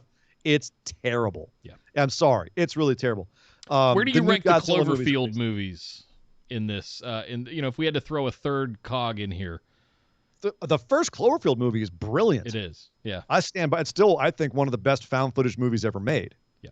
I'll stand by that. In the conceit of having the new footage taken over pre-existing footage, so we sometimes like our flashbacks are literally the old footage on the tape. That's brilliant. The monster in that, the way that they dealt with it, was brilliant. I thought that was a great kaiju movie. Yeah. The monster itself, I mean, you get all the backstory. None of the backstory you get from the movie. You get all that from being on the internet and reading about it and all the kind of the retconning they've done. So that monster, it's cool. Am I going to put it in my top kaijus? No. Godzilla movies have like all of those. But of course, Kraken number one. OG Kraken, not new Kraken, not the new whatever. Not Sam Worthington, Clash of the Titans Kraken. Don't speak his name. Okay. Thank you, Kyle. Esme threw it 100 bits, says not one mention of Io in the Four Horsewomen. For shame. I don't know where she would fit in. Yeah. She could do it. Maybe Tully. The Tully role. I think Io's a great foil for whoever, for that faction. Yeah. Yeah. Have Io and Asuka team up to face the Four Horsemen. I love that Io is standing at the top of the mountain and they're trying to shit talk her all the way up it to get to her. If you want to say like old tag teams, make Io and Asuka the new Road Warriors. Just have them in like crazy big costumes coming in and wrecking people right and left, just destroying everybody. There's no way they could be the Road Warriors. You know what I mean? Yeah. No. Book them like the Road Warriors. We got to get rolling. We could do this all night. We could, and we have. Let's keep rolling. Thank you very much, Brian. Thank you. Next up, Patrick Kennedy says, hey, guys, no wrestling question this week, but I do have a question about your favorite video games. Ooh, hi. Yes, please. I have recently played through the remake of Resident Evil 2, which is incredible, by the way. It is really good. It is fan-freaking-tastic. If you haven't played it, I got the chicken skin chili bumps just like I did on the old PS2 game way back in the day. Holy smokes. And they swerve you, man. There's scenes in that game where they play with, like, if you've played the old one, they mess with your expectations. You think the big moment's going to happen here, and then it doesn't happen, and you're like, oh, am I misremembering when this thing, oh, God, and then it happens, and like it surprises you at different times. The big guy comes marching out at you, and you just can't. Dude, Mr. X in the Resident Evil 2 remake is, I had to throw away those pants. The pucker factor is a 10. Shit was toy. Yep. It was toy. Okay. So my question is, what are some of your favorite horror games and favorite choice-based games? I've been looking for some new ones and don't know which ones are worth buying, preferably Xbox One compatible. Thank you, Patrick. Choice-based games. Are we talking like Telltale games kind of thing? Because, I think choose your own adventure type stuff. Like, yeah, because the Telltale, you really can't go wrong with Telltale games. Yeah. Whether it's Tales from the Borderlands or Wolf Among Us, Walking Dead, Batman. They had a bunch of, like, they just didn't mess up until they completely tanked the company. The choice game for me of all time is easy. That's a Mass Effect trilogy, or especially the first two, but it's not a horror game. No, and that that's a game where, they make you choose the entire time. You make all these choices, and then they completely screw you over at the end. They say, hey, all your choices are meaningless. Nothing means nothing. Everything that you did means nothing. Thanks for playing, and thanks for your $180. Screw Mass Effect. They think I'm ever spending any money on a BioWare game again. They're remastering all of them for us. Oh, good. Yeah. Good. And I'll be lined up to buy unless they completely redo the ending and don't make it completely color-based again, they can kiss my ass. BioWare is never getting a cent from me again. Tell us how you really feel. I am. All right. Why do you? I knew Anthem was going to bomb. Horror games. My favorite horror game ever is there's a Fear. Is called Fear. FEAR. And I have never been more like chicken skinned, like goosies and adrenaline than I have in that game ever. Fear 2. Did you ever mess with Fear 2? Yeah, I played both of them. It's one sort of continuous story between the two. Well, it goes on to Fear 3, and Fear 3 was more of a multiplayer game, and I never actually got that far. Fear 3 is not good. It's very short. It's a lot more action-based than horror-based, and it's more supposed to be a co-op game. When you play it co-op, it's a lot of fun, but it's still short as hell. Fear 1 is fantastic, but you can tell, like, game design-wise, it's a little loosey-goosey. Fear 2, they lock that shit in, and they're doing so, like, there's mechs, and there's, like, futuristic guns, and there's weird, like, early 2000s J-horror, long black-haired chick walking shakily towards you all the time. But Nick, you're right. The scares, the jump scares, the atmosphere, especially like for me in 2, there's some stuff that goes down in 2 that's like it's straight out of Akira in terms of level of destruction. You lost me there. The end of the first Fear game where you're having to run out of the lab and it's just all ash and she keeps just like flash appearing in front of you. It just I'm gonna tell you right now, Nick, the ending of Fear 2 is not quite as apocalyptic, but it's far more horrific. Yeah. It is one of the most disturbing, messed up endings I've ever seen in video games. Yeah. So I'm fully there with you on the Fear series. I'm also gonna throw some love out to Condemned. Condemned 1 was pretty good. I don't think I ever played that one. The scariest moment I've ever had in a horror game actually took place in Condemned 2, halfway through in the snow level where you're trying to get to a cabin, and then what happens in the cabin. That's the most afraid and the most on edge I've ever been in a horror game. My favorite horror games of all time are still Dead Space 1 and 2. Those are absolutely Dead Space 1. If you play that with headphones on, you're going to be scared. Hard stop. Yeah. That game is probably some of the most brilliant sound design ever in a game. A lot of people talk about Amnesia as being really good. I feel like that's a game that needs to be remastered like Resident Evil 2 was, because it doesn't really translate as well now. Like people expect with sound design and with visuals to kind of have things a little bit more clear than what they were in that game. With that game, a lot of times you just feel like you're doing something wrong. Whatever you just did, by the way, you're back in sync, finally. Excellent. Yeah. Thanks, Spectrum. Thanks, Spectrum. Sons of bitches. But no, so Dead Space, I think probably the favorites. Soma's really good. Layers of Fear is another recent good one. That's pretty cheap you can get right now. Did you ever mess with Slender Man? Yeah. I was too old for that meme to really work on me, though, sadly. It wasn't not terrifying, I think it was okay. Yeah. Yeah. Oh, and then we completely lose him. Fantastic. Come on back, Ian. No. No! If he drops, I'm going to drop too, guys. So I apologize in advance. It's probably going to drop the Skype call here.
Okay, let's see if we got it to recover. Ian, are you there? Hello. I am still lagging, but I am here. Oh, great. There will be a nice call to my internet service provider when the show is over. God. Got to do a show here, guys. We got to get it done. Let me do some call-outs real quick while your stuff settles over there. Killer B-Rye threw in 100 bits, said drinking a Treehouse barley wine with a friend while listening. We're loving this. Thank you very much, Killer B-Rye. Enjoy. Let's see. Will James threw in 2,000 bits. Damn. Will, as someone who has put over 1,000 hours into Mass Effect games, thank you, Nick. Still my favorite games, even understandably with the ending, Sir Ian. Yes, sir. I like it. I especially the third one, Andromeda, whatever. I think it was Andromeda. That one was awful. I hated that one. I quit playing it about an hour into it.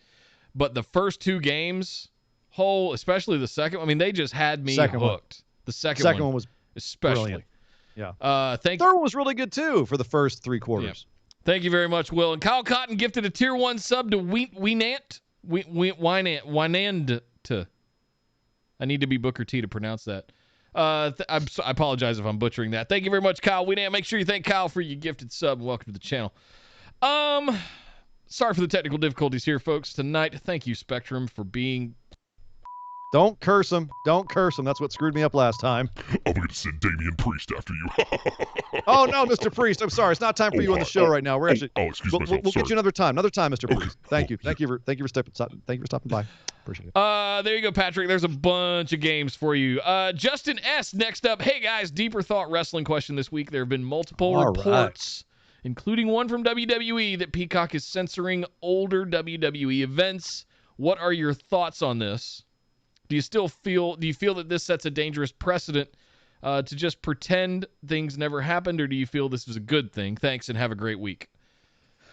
I mean, that's a greater question. That's like a bonus episode. All media. Yeah. Well, that's got to be a general discussion about, censoring in general. I mean, let's look at Looney Tunes. Okay, as a good corollary. I mean, all the things that have been edited out of Looney Tunes over the years. And even like from when I was a kid, there was still Speedy Gonzalez. There was still Pepe Le Pew. Bugs and Daffy would still shoot each other in the head with shotguns. Yeah. And a lot of that's gone now. A lot of that's gone because people are like, you can't show that to kids, as though the previous generations grew up bad. It's the generations that grew up watching those that now are like, no, kids now shouldn't watch that, even though we were fine watching it. But there's also Looney Tunes stuff from back in the day that's like hideously racist. Like some of the World War II stuff, the way that they would animate Japanese people was there was some blackface stuff back in the old days too, wasn't there? That was questionable. Oh, well, I mean, Mickey Mouse is based on a blackface character. Yeah, right.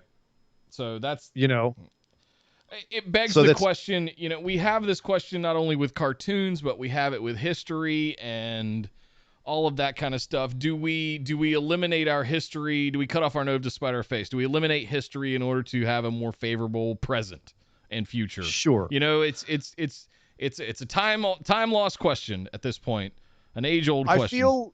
I feel like it's well within NBC's right to say this is content from another provider on our platform, and we don't want that content on our platform, because we're just here showing essentially the greatest hits of WWE.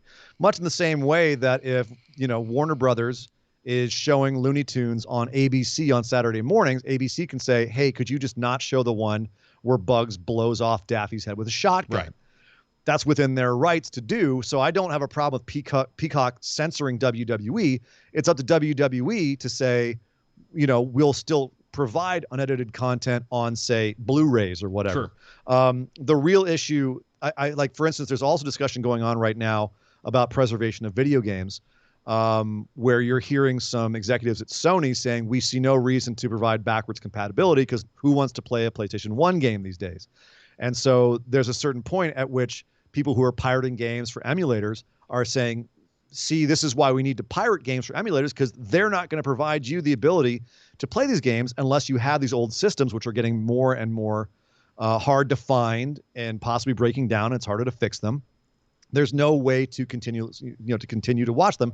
The idea of preserving old formats and old games regardless of quality of content, there needs to be some sense of preserving history. So that actually is up to WWE to preserve their own history. If Peacock wants to not have Mr. McMahon saying the N-word on their show, I totally understand that. That's probably something that's going to make a lot of people really uncomfortable in the modern era. And frankly, every time I see that clip, I go, oh God.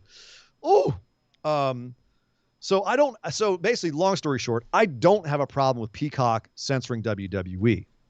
If WWE makes it so that it's impossible to view that, that's where I start to see that moral area shifting, and people start going, that's a slippery slope. Where's the end of it? Because then you wipe out history and make it so that it doesn't exist. So, I mean, like, for instance, if it was impossible, like if they were censoring Birth of a Nation so that no one could watch Birth of a Nation, you'd have to start questioning, why are they censoring this? Because then that seems a little bit like that should be something that people watch in a way to understand history and hopefully be horrified or get a lesson on how things used to be so they can see how far we've come and where we need to go. If the government's saying you absolutely cannot watch it, that's where I say, why? Why can't we watch it? What point are you trying to prove? Are you trying to erase history? Because then that's insidious. And I think that's when things start to get, if WWE's trying to whitewash its history, is what I'm saying. It's not Peacock censoring them is not whitewashing WWE's history. It's a business model. It's them making a business decision. If WWE starts to whitewash its own history, that's when I take exception. I guess, long story short. Yeah. Good point. And Vince is known for rewriting his revisionist history of sorts, and doing some of that stuff. So I am very much on the line of this, because I am a student of, I love history. I absolutely love world history. But we saw the aftermath of World War II in Germany, and if you've spent any time in Germany, you know that it's a naughty no-no to even reference anything to do with Mr. H-Man and that party. And there are actually laws that are enforced around that.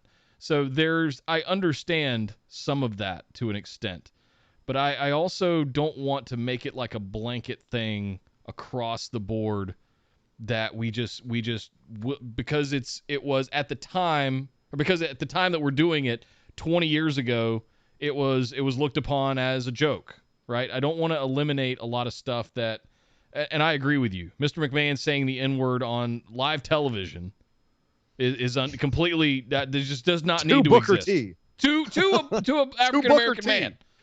Tell me he did not really tell me he did not just say that. Really. That kind of stuff doesn't need to exist. What I am not okay with is a blanket wiping of history across the board for the sake of the current, modern times.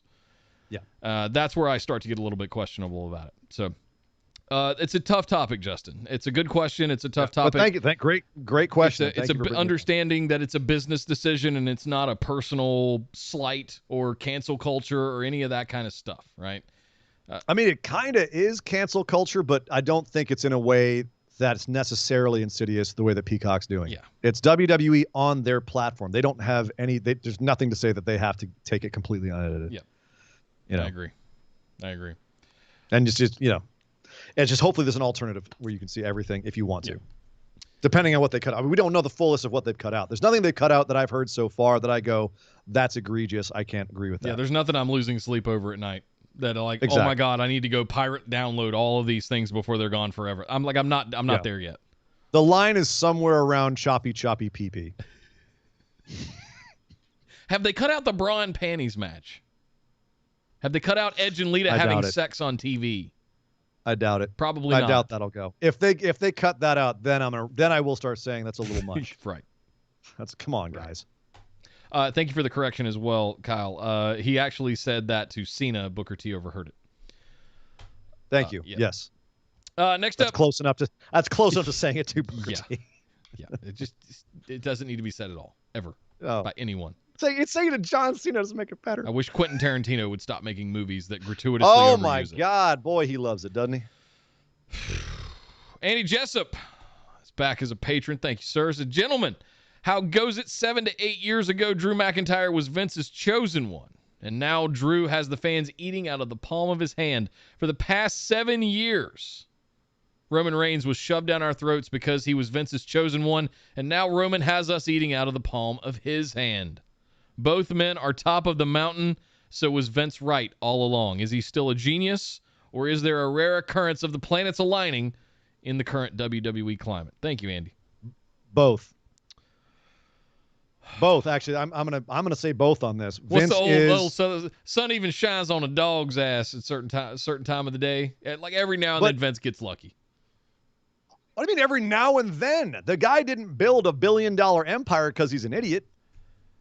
You know what I mean? Like, honestly, I think he has a string of failures and bad ideas. He's had some of the worst freaking ideas. The gobbledygooker. He's had some of the worst goddamn ideas. He's also had some of the best goddamn ideas. Yeah. You know what I mean? Like, he has had some ideas for the wrestling industry that have put it where it is now and have made it the biggest thing, the biggest that it's ever been. So you can't take one without the other.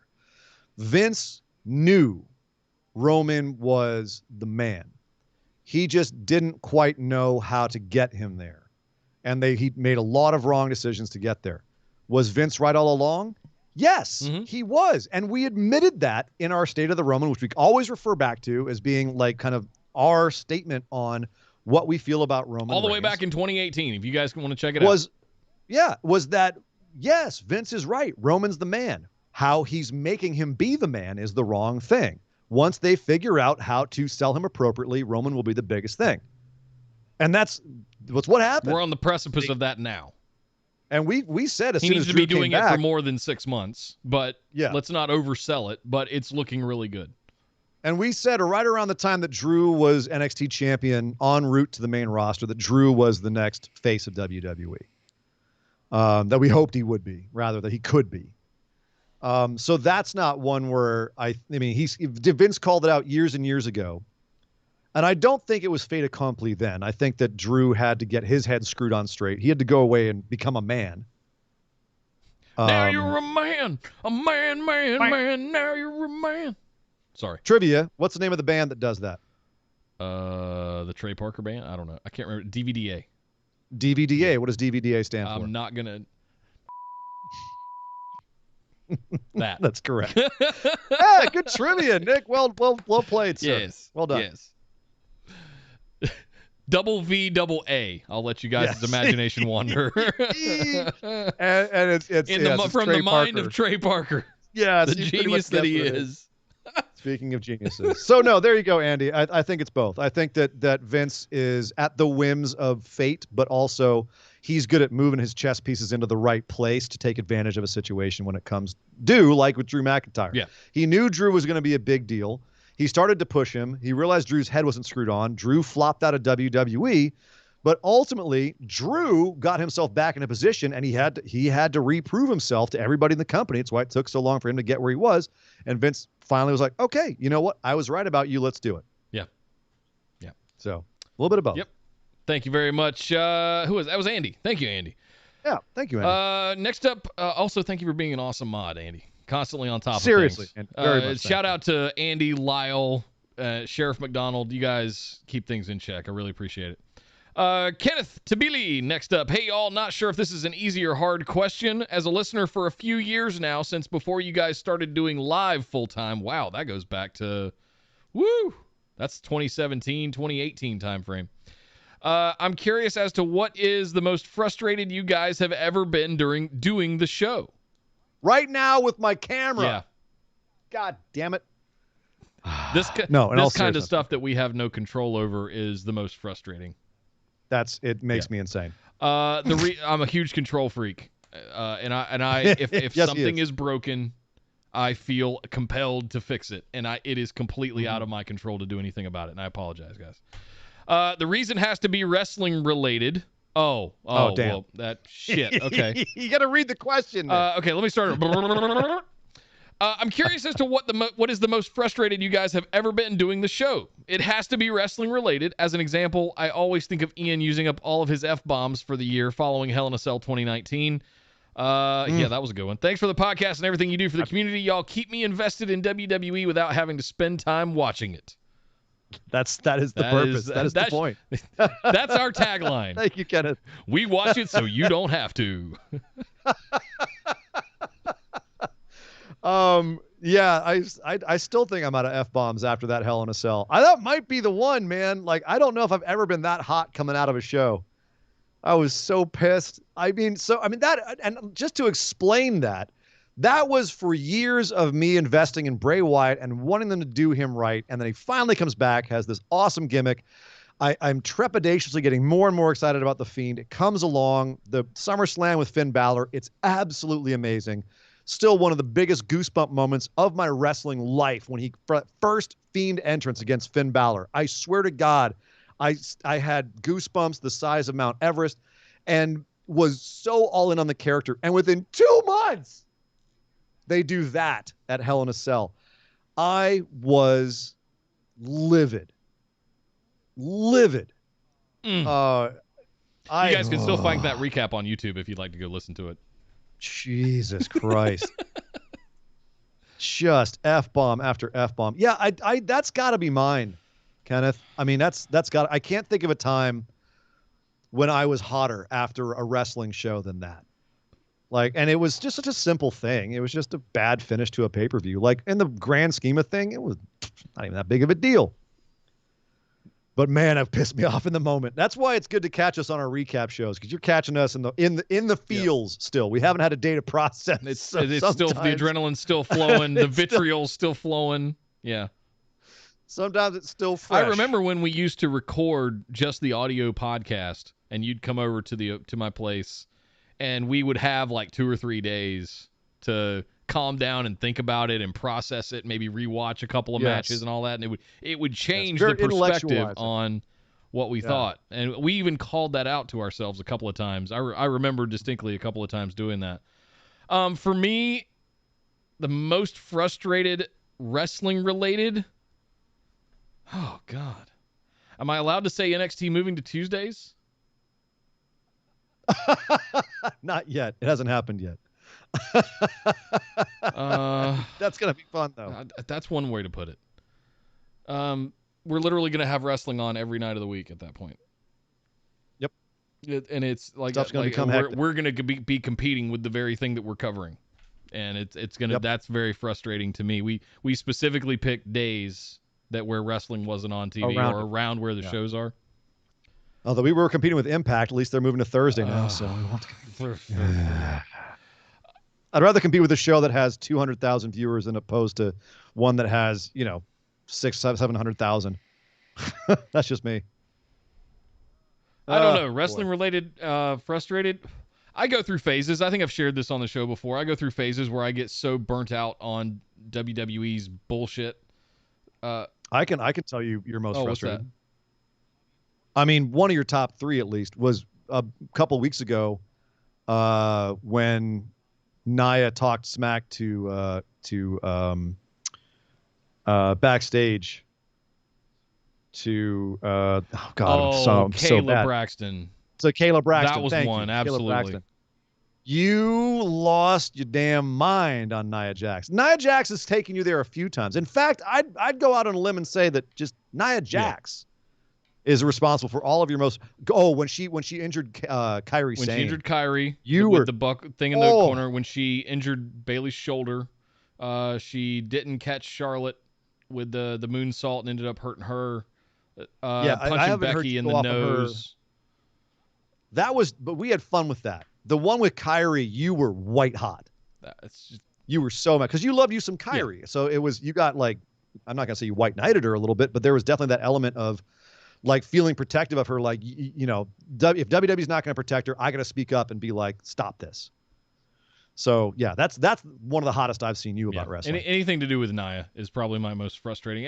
And case in point, last night, I was very excited about. I am very excited about Rhea Ripley versus Asuka at WrestleMania for the Raw Women's Championship. Sure. I don't want Shayna Baszler and Nia Jax anywhere near that. Not to mention Reginald. And the one thing that they couldn't just let a contract signing be a contract signing. They couldn't just let Rhea come out and look like she had Asuka's number.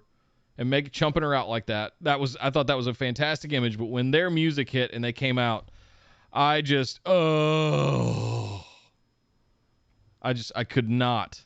I'm done. I'm done with Nia Jax. I'm done. Were you ever not No. done with No. Nia Jax? No. Okay. No. Just want to point that out. No character growth, Nick. No character growth. She's looking at you. How do you go out with double ACLs and come back? All heavy? right. Kenneth, thank you very much, man. We appreciate it. Let's see. Kyle from 100 bits says Vince for making us relive all that. Vince has had, I think, 3 peaks as a booker creatively. Most barely have one. Cornette and Heyman are the. What are you rating? Kyle threw in 100 bits right now. Kyle, thank you. Kyle. Yes. Vince has had one, I think, 3 peaks as a booker creatively. Most barely have one. Cornette and Heyman are the only ones with multiples besides him. So credit to Vince where it's due, despite his current burnout. Yeah, I would say he's I had think more it's a than structure 3. I don't even know if it's just Vince. It's the structure of the company right now too. They're kind of insulating him from a lot of the stuff, and it shows. Yep. Thank you very much, Kenneth. Thank you, Kyle. And Kyle. Next up, Billy Stickler says, I offer you a break from my rapid-fire madness this week. Simply saying thank you for all you do and wish you good luck in the coming weeks. It will be quite busy, but you got a plan. Just wish some rest was part of that plan. Yeah. Ain't no rest for the weary. If I can survive my second vaccination shot on Friday, I look forward to the Mania Madness with everyone. Stay phenomenal, peoples. There's a reason I'm calling next week Hell Week, and it's we have a plan. We have a plan. Kind of. Do we have a plan? Kind of. Okay. I'm like a dog chasing cars. I wouldn't know what to do if I actually Billy, caught one. Don't be afraid of that second shot. I got it last Thursday. Just had a mild headache. I know everyone's going to be a little different, but I'm just letting you know. You got this. You got this. We're still trying. We're playing the video game of can I get on the Walgreens app fast enough in the morning to get one. That's what it's. There's no structure to it out here. No. Nope. Catch as catch can. Exactly. Thank you, Billy. Next up, Marshall says, evening, fellas, with NXT moving to Tuesdays, what do you think it'll do for the war with AEW? Will they make adjustments based on what each show did now that they are no longer on the same night, or do they focus more on themselves? Thanks for all you guys do and hoping for an amazing Mania season. Thank you, Marshall. Thank you, Marshall. I don't know about you, Nick. I hope they focus more on themselves and try to put the best product they can. NXT goes back to what it was before they were trying to compete with AEW and vice versa. I don't think AEW ever really cared what NXT did, but I definitely felt a few times like NXT cared what AEW did. Which made gave AEW the kind of reaction and be able to poke them online and stuff like that. Yeah, I'm hoping the Demo Neener God stuff and all that dies. Bullshit. I hope that Neener stuff dies down. It's cute, but I can for take about it or leave 5 it. minutes, and then it's just. Yeah, I definitely sometimes they get like a out of me, but I don't need it. They can go away. Don't care. So to answer your question, Marshall, what will they do? We'll see. I'd like to hope that they start doing their own thing again. Yeah. And it takes the pressure off of both. People are still going to compare them. You know, people are still going to be like, well, NXT on Tuesday did this much and AEW on Wednesday did this much. I just hope both of their shows get bigger numbers. Everyone watches them more and both shows get better. Agreed. Absolutely agree. Thank you, Marshall.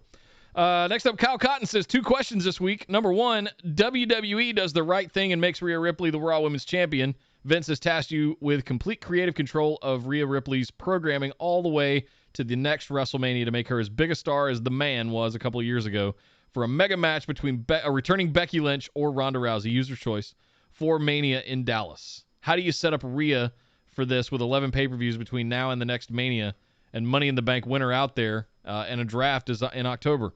You have your selection of anyone from the main roster in NXT through this year for stories to put against Rhea and build her up as a megastar. I'm going to stop right there. Oh, boy. That's a lot. So we have to fantasy book an lot. entire year? Guys, that took me 2 bonus episodes in 3 hours. Don't do that to me, okay? We're still recovering. No, I mean, I think we can simplify this. Getting Rhea to next Mania and making her as big as Becky.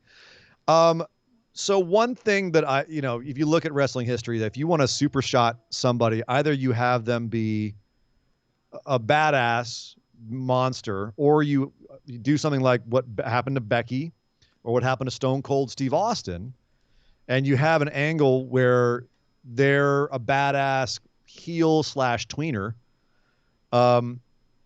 And you have them just be so badass that the audience can't help but applaud.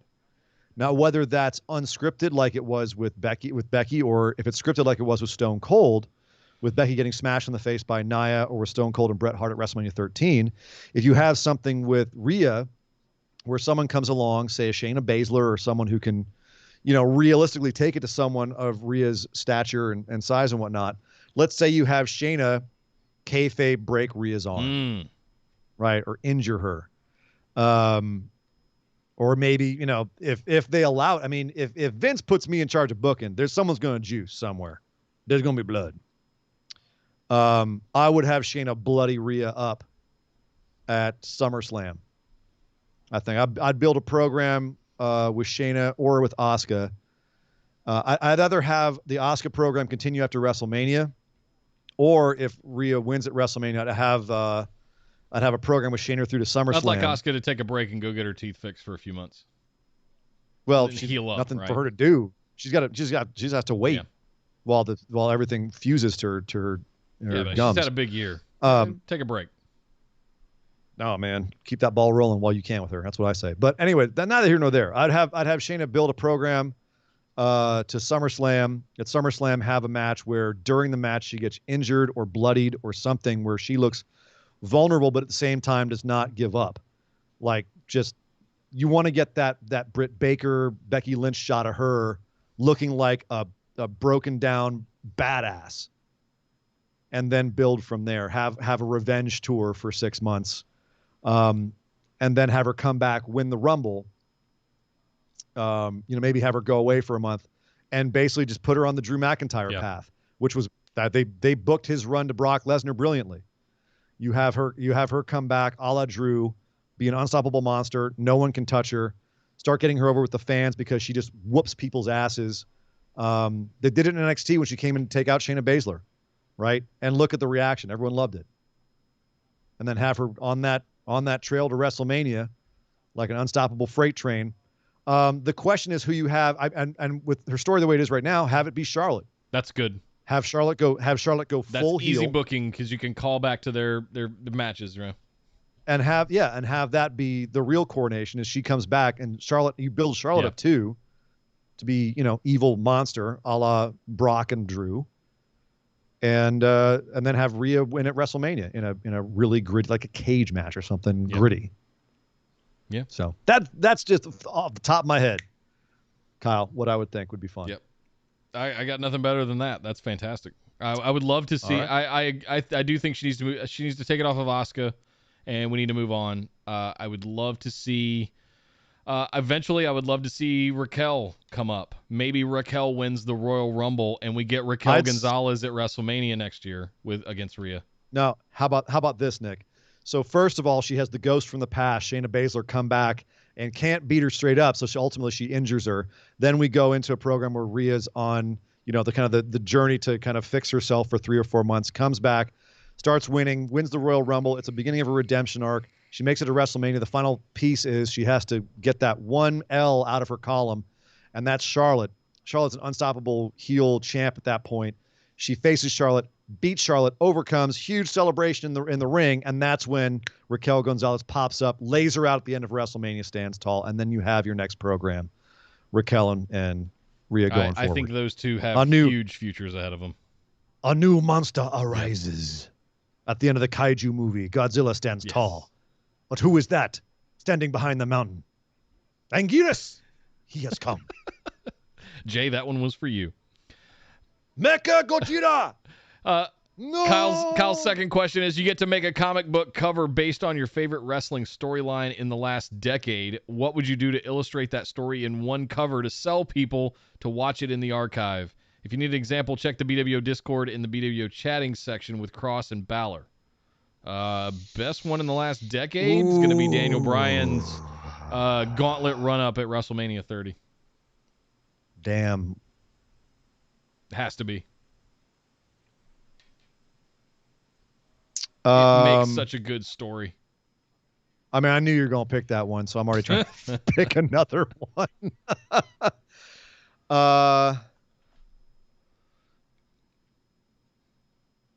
Man, what would I do to I'm gonna illustrate have it? to say, I'm trying to think of like what, because I know what story I'm gonna go for. I'm trying to think what would be the best to illustrate it. I mean, for me, it's the redemption of Naito. It's Naito finally winning the big one over Okada 2 years ago at Wrestle Kingdom. But it's just what I would do to illustrate that. Or the Omega Okada War, the trilogy, you know? I mean, that's great stuff, but, you know, we're talking about our favorite storylines. That's, for me, Naito, the storyline of Naito. I love the matches of Okada and Omega. The storyline of Naito was more captivating to me because it was 10 years long. That's true. You know, or the story of Naito going off and, you know, forming Los or joining Los Ingobernables. That's part of the story. That's part of the story. Is him going and forming or being part of the formation of Los Ingobernables and bringing it back to Japan and just not giving a crap about the fans who betrayed him. I would totally read that book. That's fantastic. Yeah. I mean, it's got to be something like him and Okada facing off in the ring. Yeah. You know, like an image like Hulk and Wolverine facing off, just something like that. I don't know. But that's what it would be. I don't know exactly how to illustrate or to describe the illustration of what it would be. I stopped trying to be a comic book artist in high school after getting an offer to be an inker from Dark Horse, and I just not good enough. So yeah, but that's the story I would do. So there you go. There you go, Kyle. There's two good ones. Next up, Adon Ortega says, what's up, guys? Not sure if I made it on time, but it's worth a shot. You did. You got it in. First of all, I hope you guys are doing well. Just have one question for you today. How would you book Andrade's debut plus the first 6 to 12 months in the following promotions? New Japan, AEW, and NWA. Oh, not Ring of Honor? Oh, geez. That's Ring of Honor would be the easy one. Or Impact, interestingly, not listed. Impact wouldn't be too hard either, but I think Ring of Honor would be the easiest one because you already have La Facción Ingobernable over there. You know, Rush, Bestia del. You know, you got basically it's pre-made for him to roll in there. Dragon Lee, New Japan. How would I book his debut? New Japan, I'd have him show up. I don't know if they. I would love it if he showed up and challenged Naito. Speaking of Naito, just because of the history there, you know, saying, you know, screw it, I'm sticking with it. He's going to come in, he's going to tell Naito, hey, you used to be an ungovernable, now you're just a bitch. Oh. I'm going to show you the real meaning of being an ingobernable. I like that. And have him start like peeling off members of the faction. Maybe Bushi goes over to him, something like that. Although we've had enough internal trouble with Wilson Gobernables, but crumbling. Definitely go there and challenge Naito. I'll leave it at that. AEW, you take AEW. How does he come into AEW? Oh man, go find Thea Trinidad and reform that manager duo that they had. Yep. You think? It was money, but I think it's played out now. I think that would be too. I don't know if they'd want to go back on WWE creative like that. You know what I mean? They could do so much better with it. Though. They could give them a lot more leash. They could be so much better at it. Yeah, maybe. I don't know. Who would I have? I've running straight up against Cody. You know, I'm not mad at that. I'd love to see Cody Andrade. Cody wants to show off he can do lucha with Pentagon. Have him do it with Andrade. Andrade can work with anybody. Yeah, no, that's not a bad idea. And I mean, you got some stuff you can do with Thea and with Brandy as well, post pregnancy, of course. Well, let's assume Cody doesn't have a busted wing right now, and let's assume, you know, in some future timescape that we're in, Brandy is post pregnancy. Everything being equal. And then finally, NWA. I don't see him going into NWA with anything other than a title program with Nick Aldis. Exactly. Hard stop. Title program with Nick Aldis. Just use subtitles for Andrade for his promos. Make money. Just one, it would be an easy sign. Although, I mean, if he's coming out of WWE making $3 million a year, he's going to have a hard time finding that at anywhere outside of AEW. I think frankly. he knows that. I think he knows that. Yeah. So, even Tony Khan would probably be hard pressed to make that deal. But yeah, but if Tony Khan can go to him and be like, "Hey, here's $2 million, but you work less dates and we'll give you more freedom," You work once a doesn't week, suck. maybe the occasional dark episode, and show up on BTE. Cool? Yeah. And you're still in Florida near Right. Charlotte.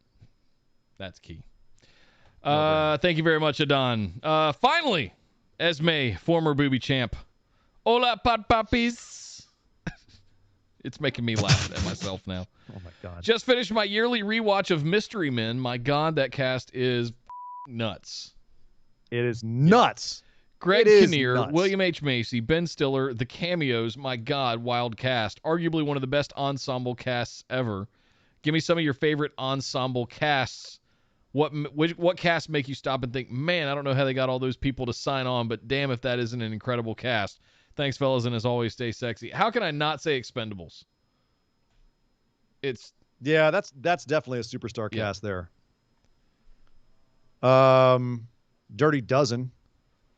OG Dirty Dozen. Let's see. Big cast, like supergroup casts. I mean, well, Dirty Dozen and Magnificent Seven. Two great casts. More modern. I mean, the Marvel movies have a ridiculous number of superstars in those movies. So I got to throw an Endgame. Like that's a ridiculous cast. That's absurd. Any of the Avengers movies, frankly. Yeah. Not the solo projects in between them, but the Avengers ensemble.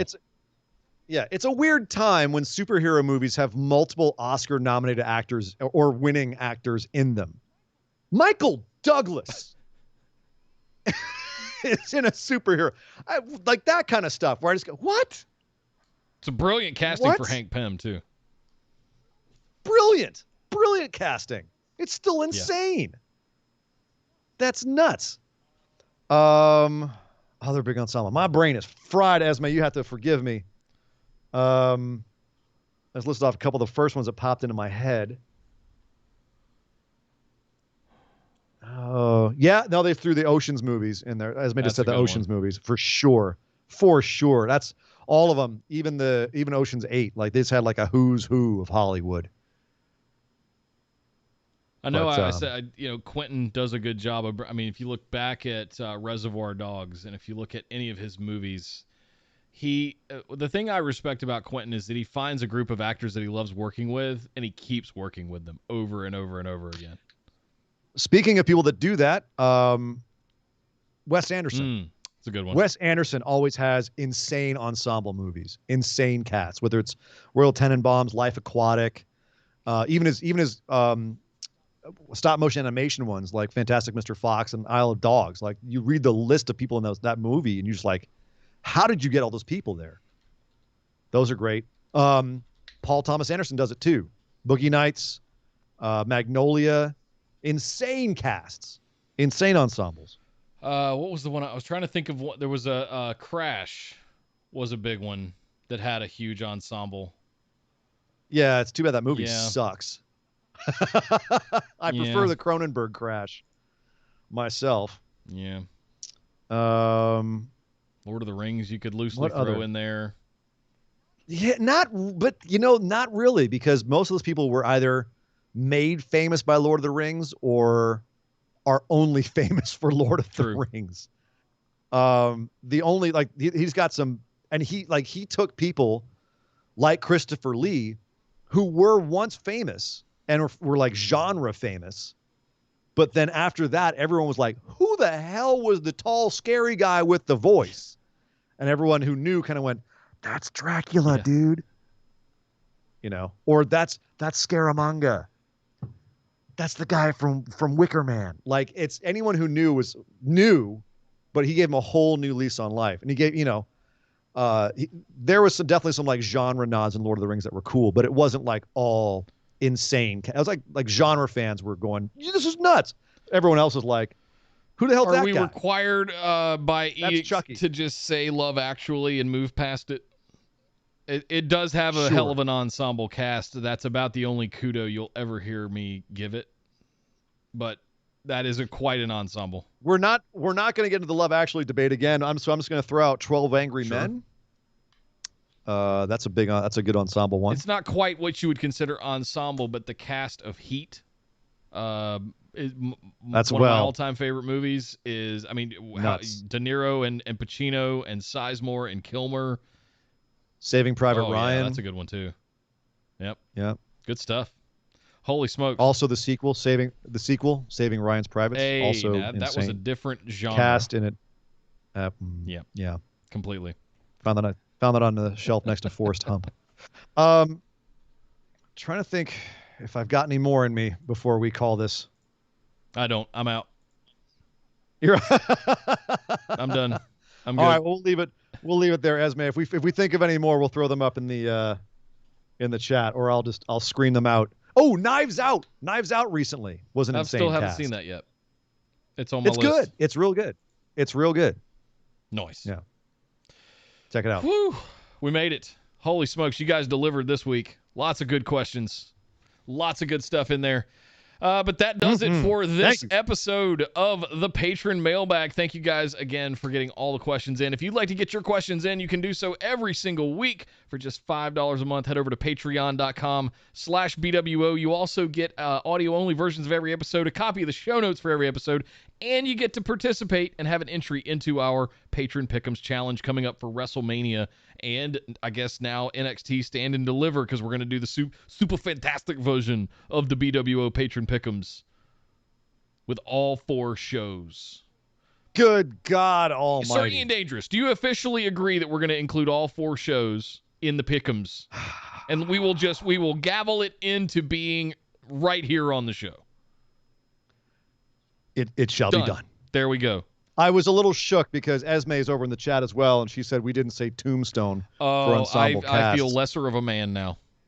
And I've got to say, Esme, I think technically that totally counts. It's just dangerous to bring up Tombstone on the show because the show will literally just turn into Nick and me quoting that movie. I'm your Huckleberry. From start to finish.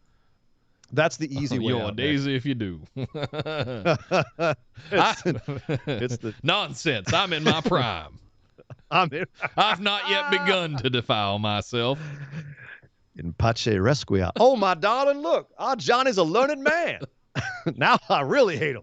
We're going to be here all night doing Tombstone. Nick, get us out of here. Guys, linktree.com/BWO for all the links to all the things. Make sure you're following all of them, but most importantly, get into the Discord because we're going to have a lot of lively chats happening over the course of the next 7 to 10 days as we go through all the wrestling, all the manias, all that stuff happening over the course of the next couple of weeks.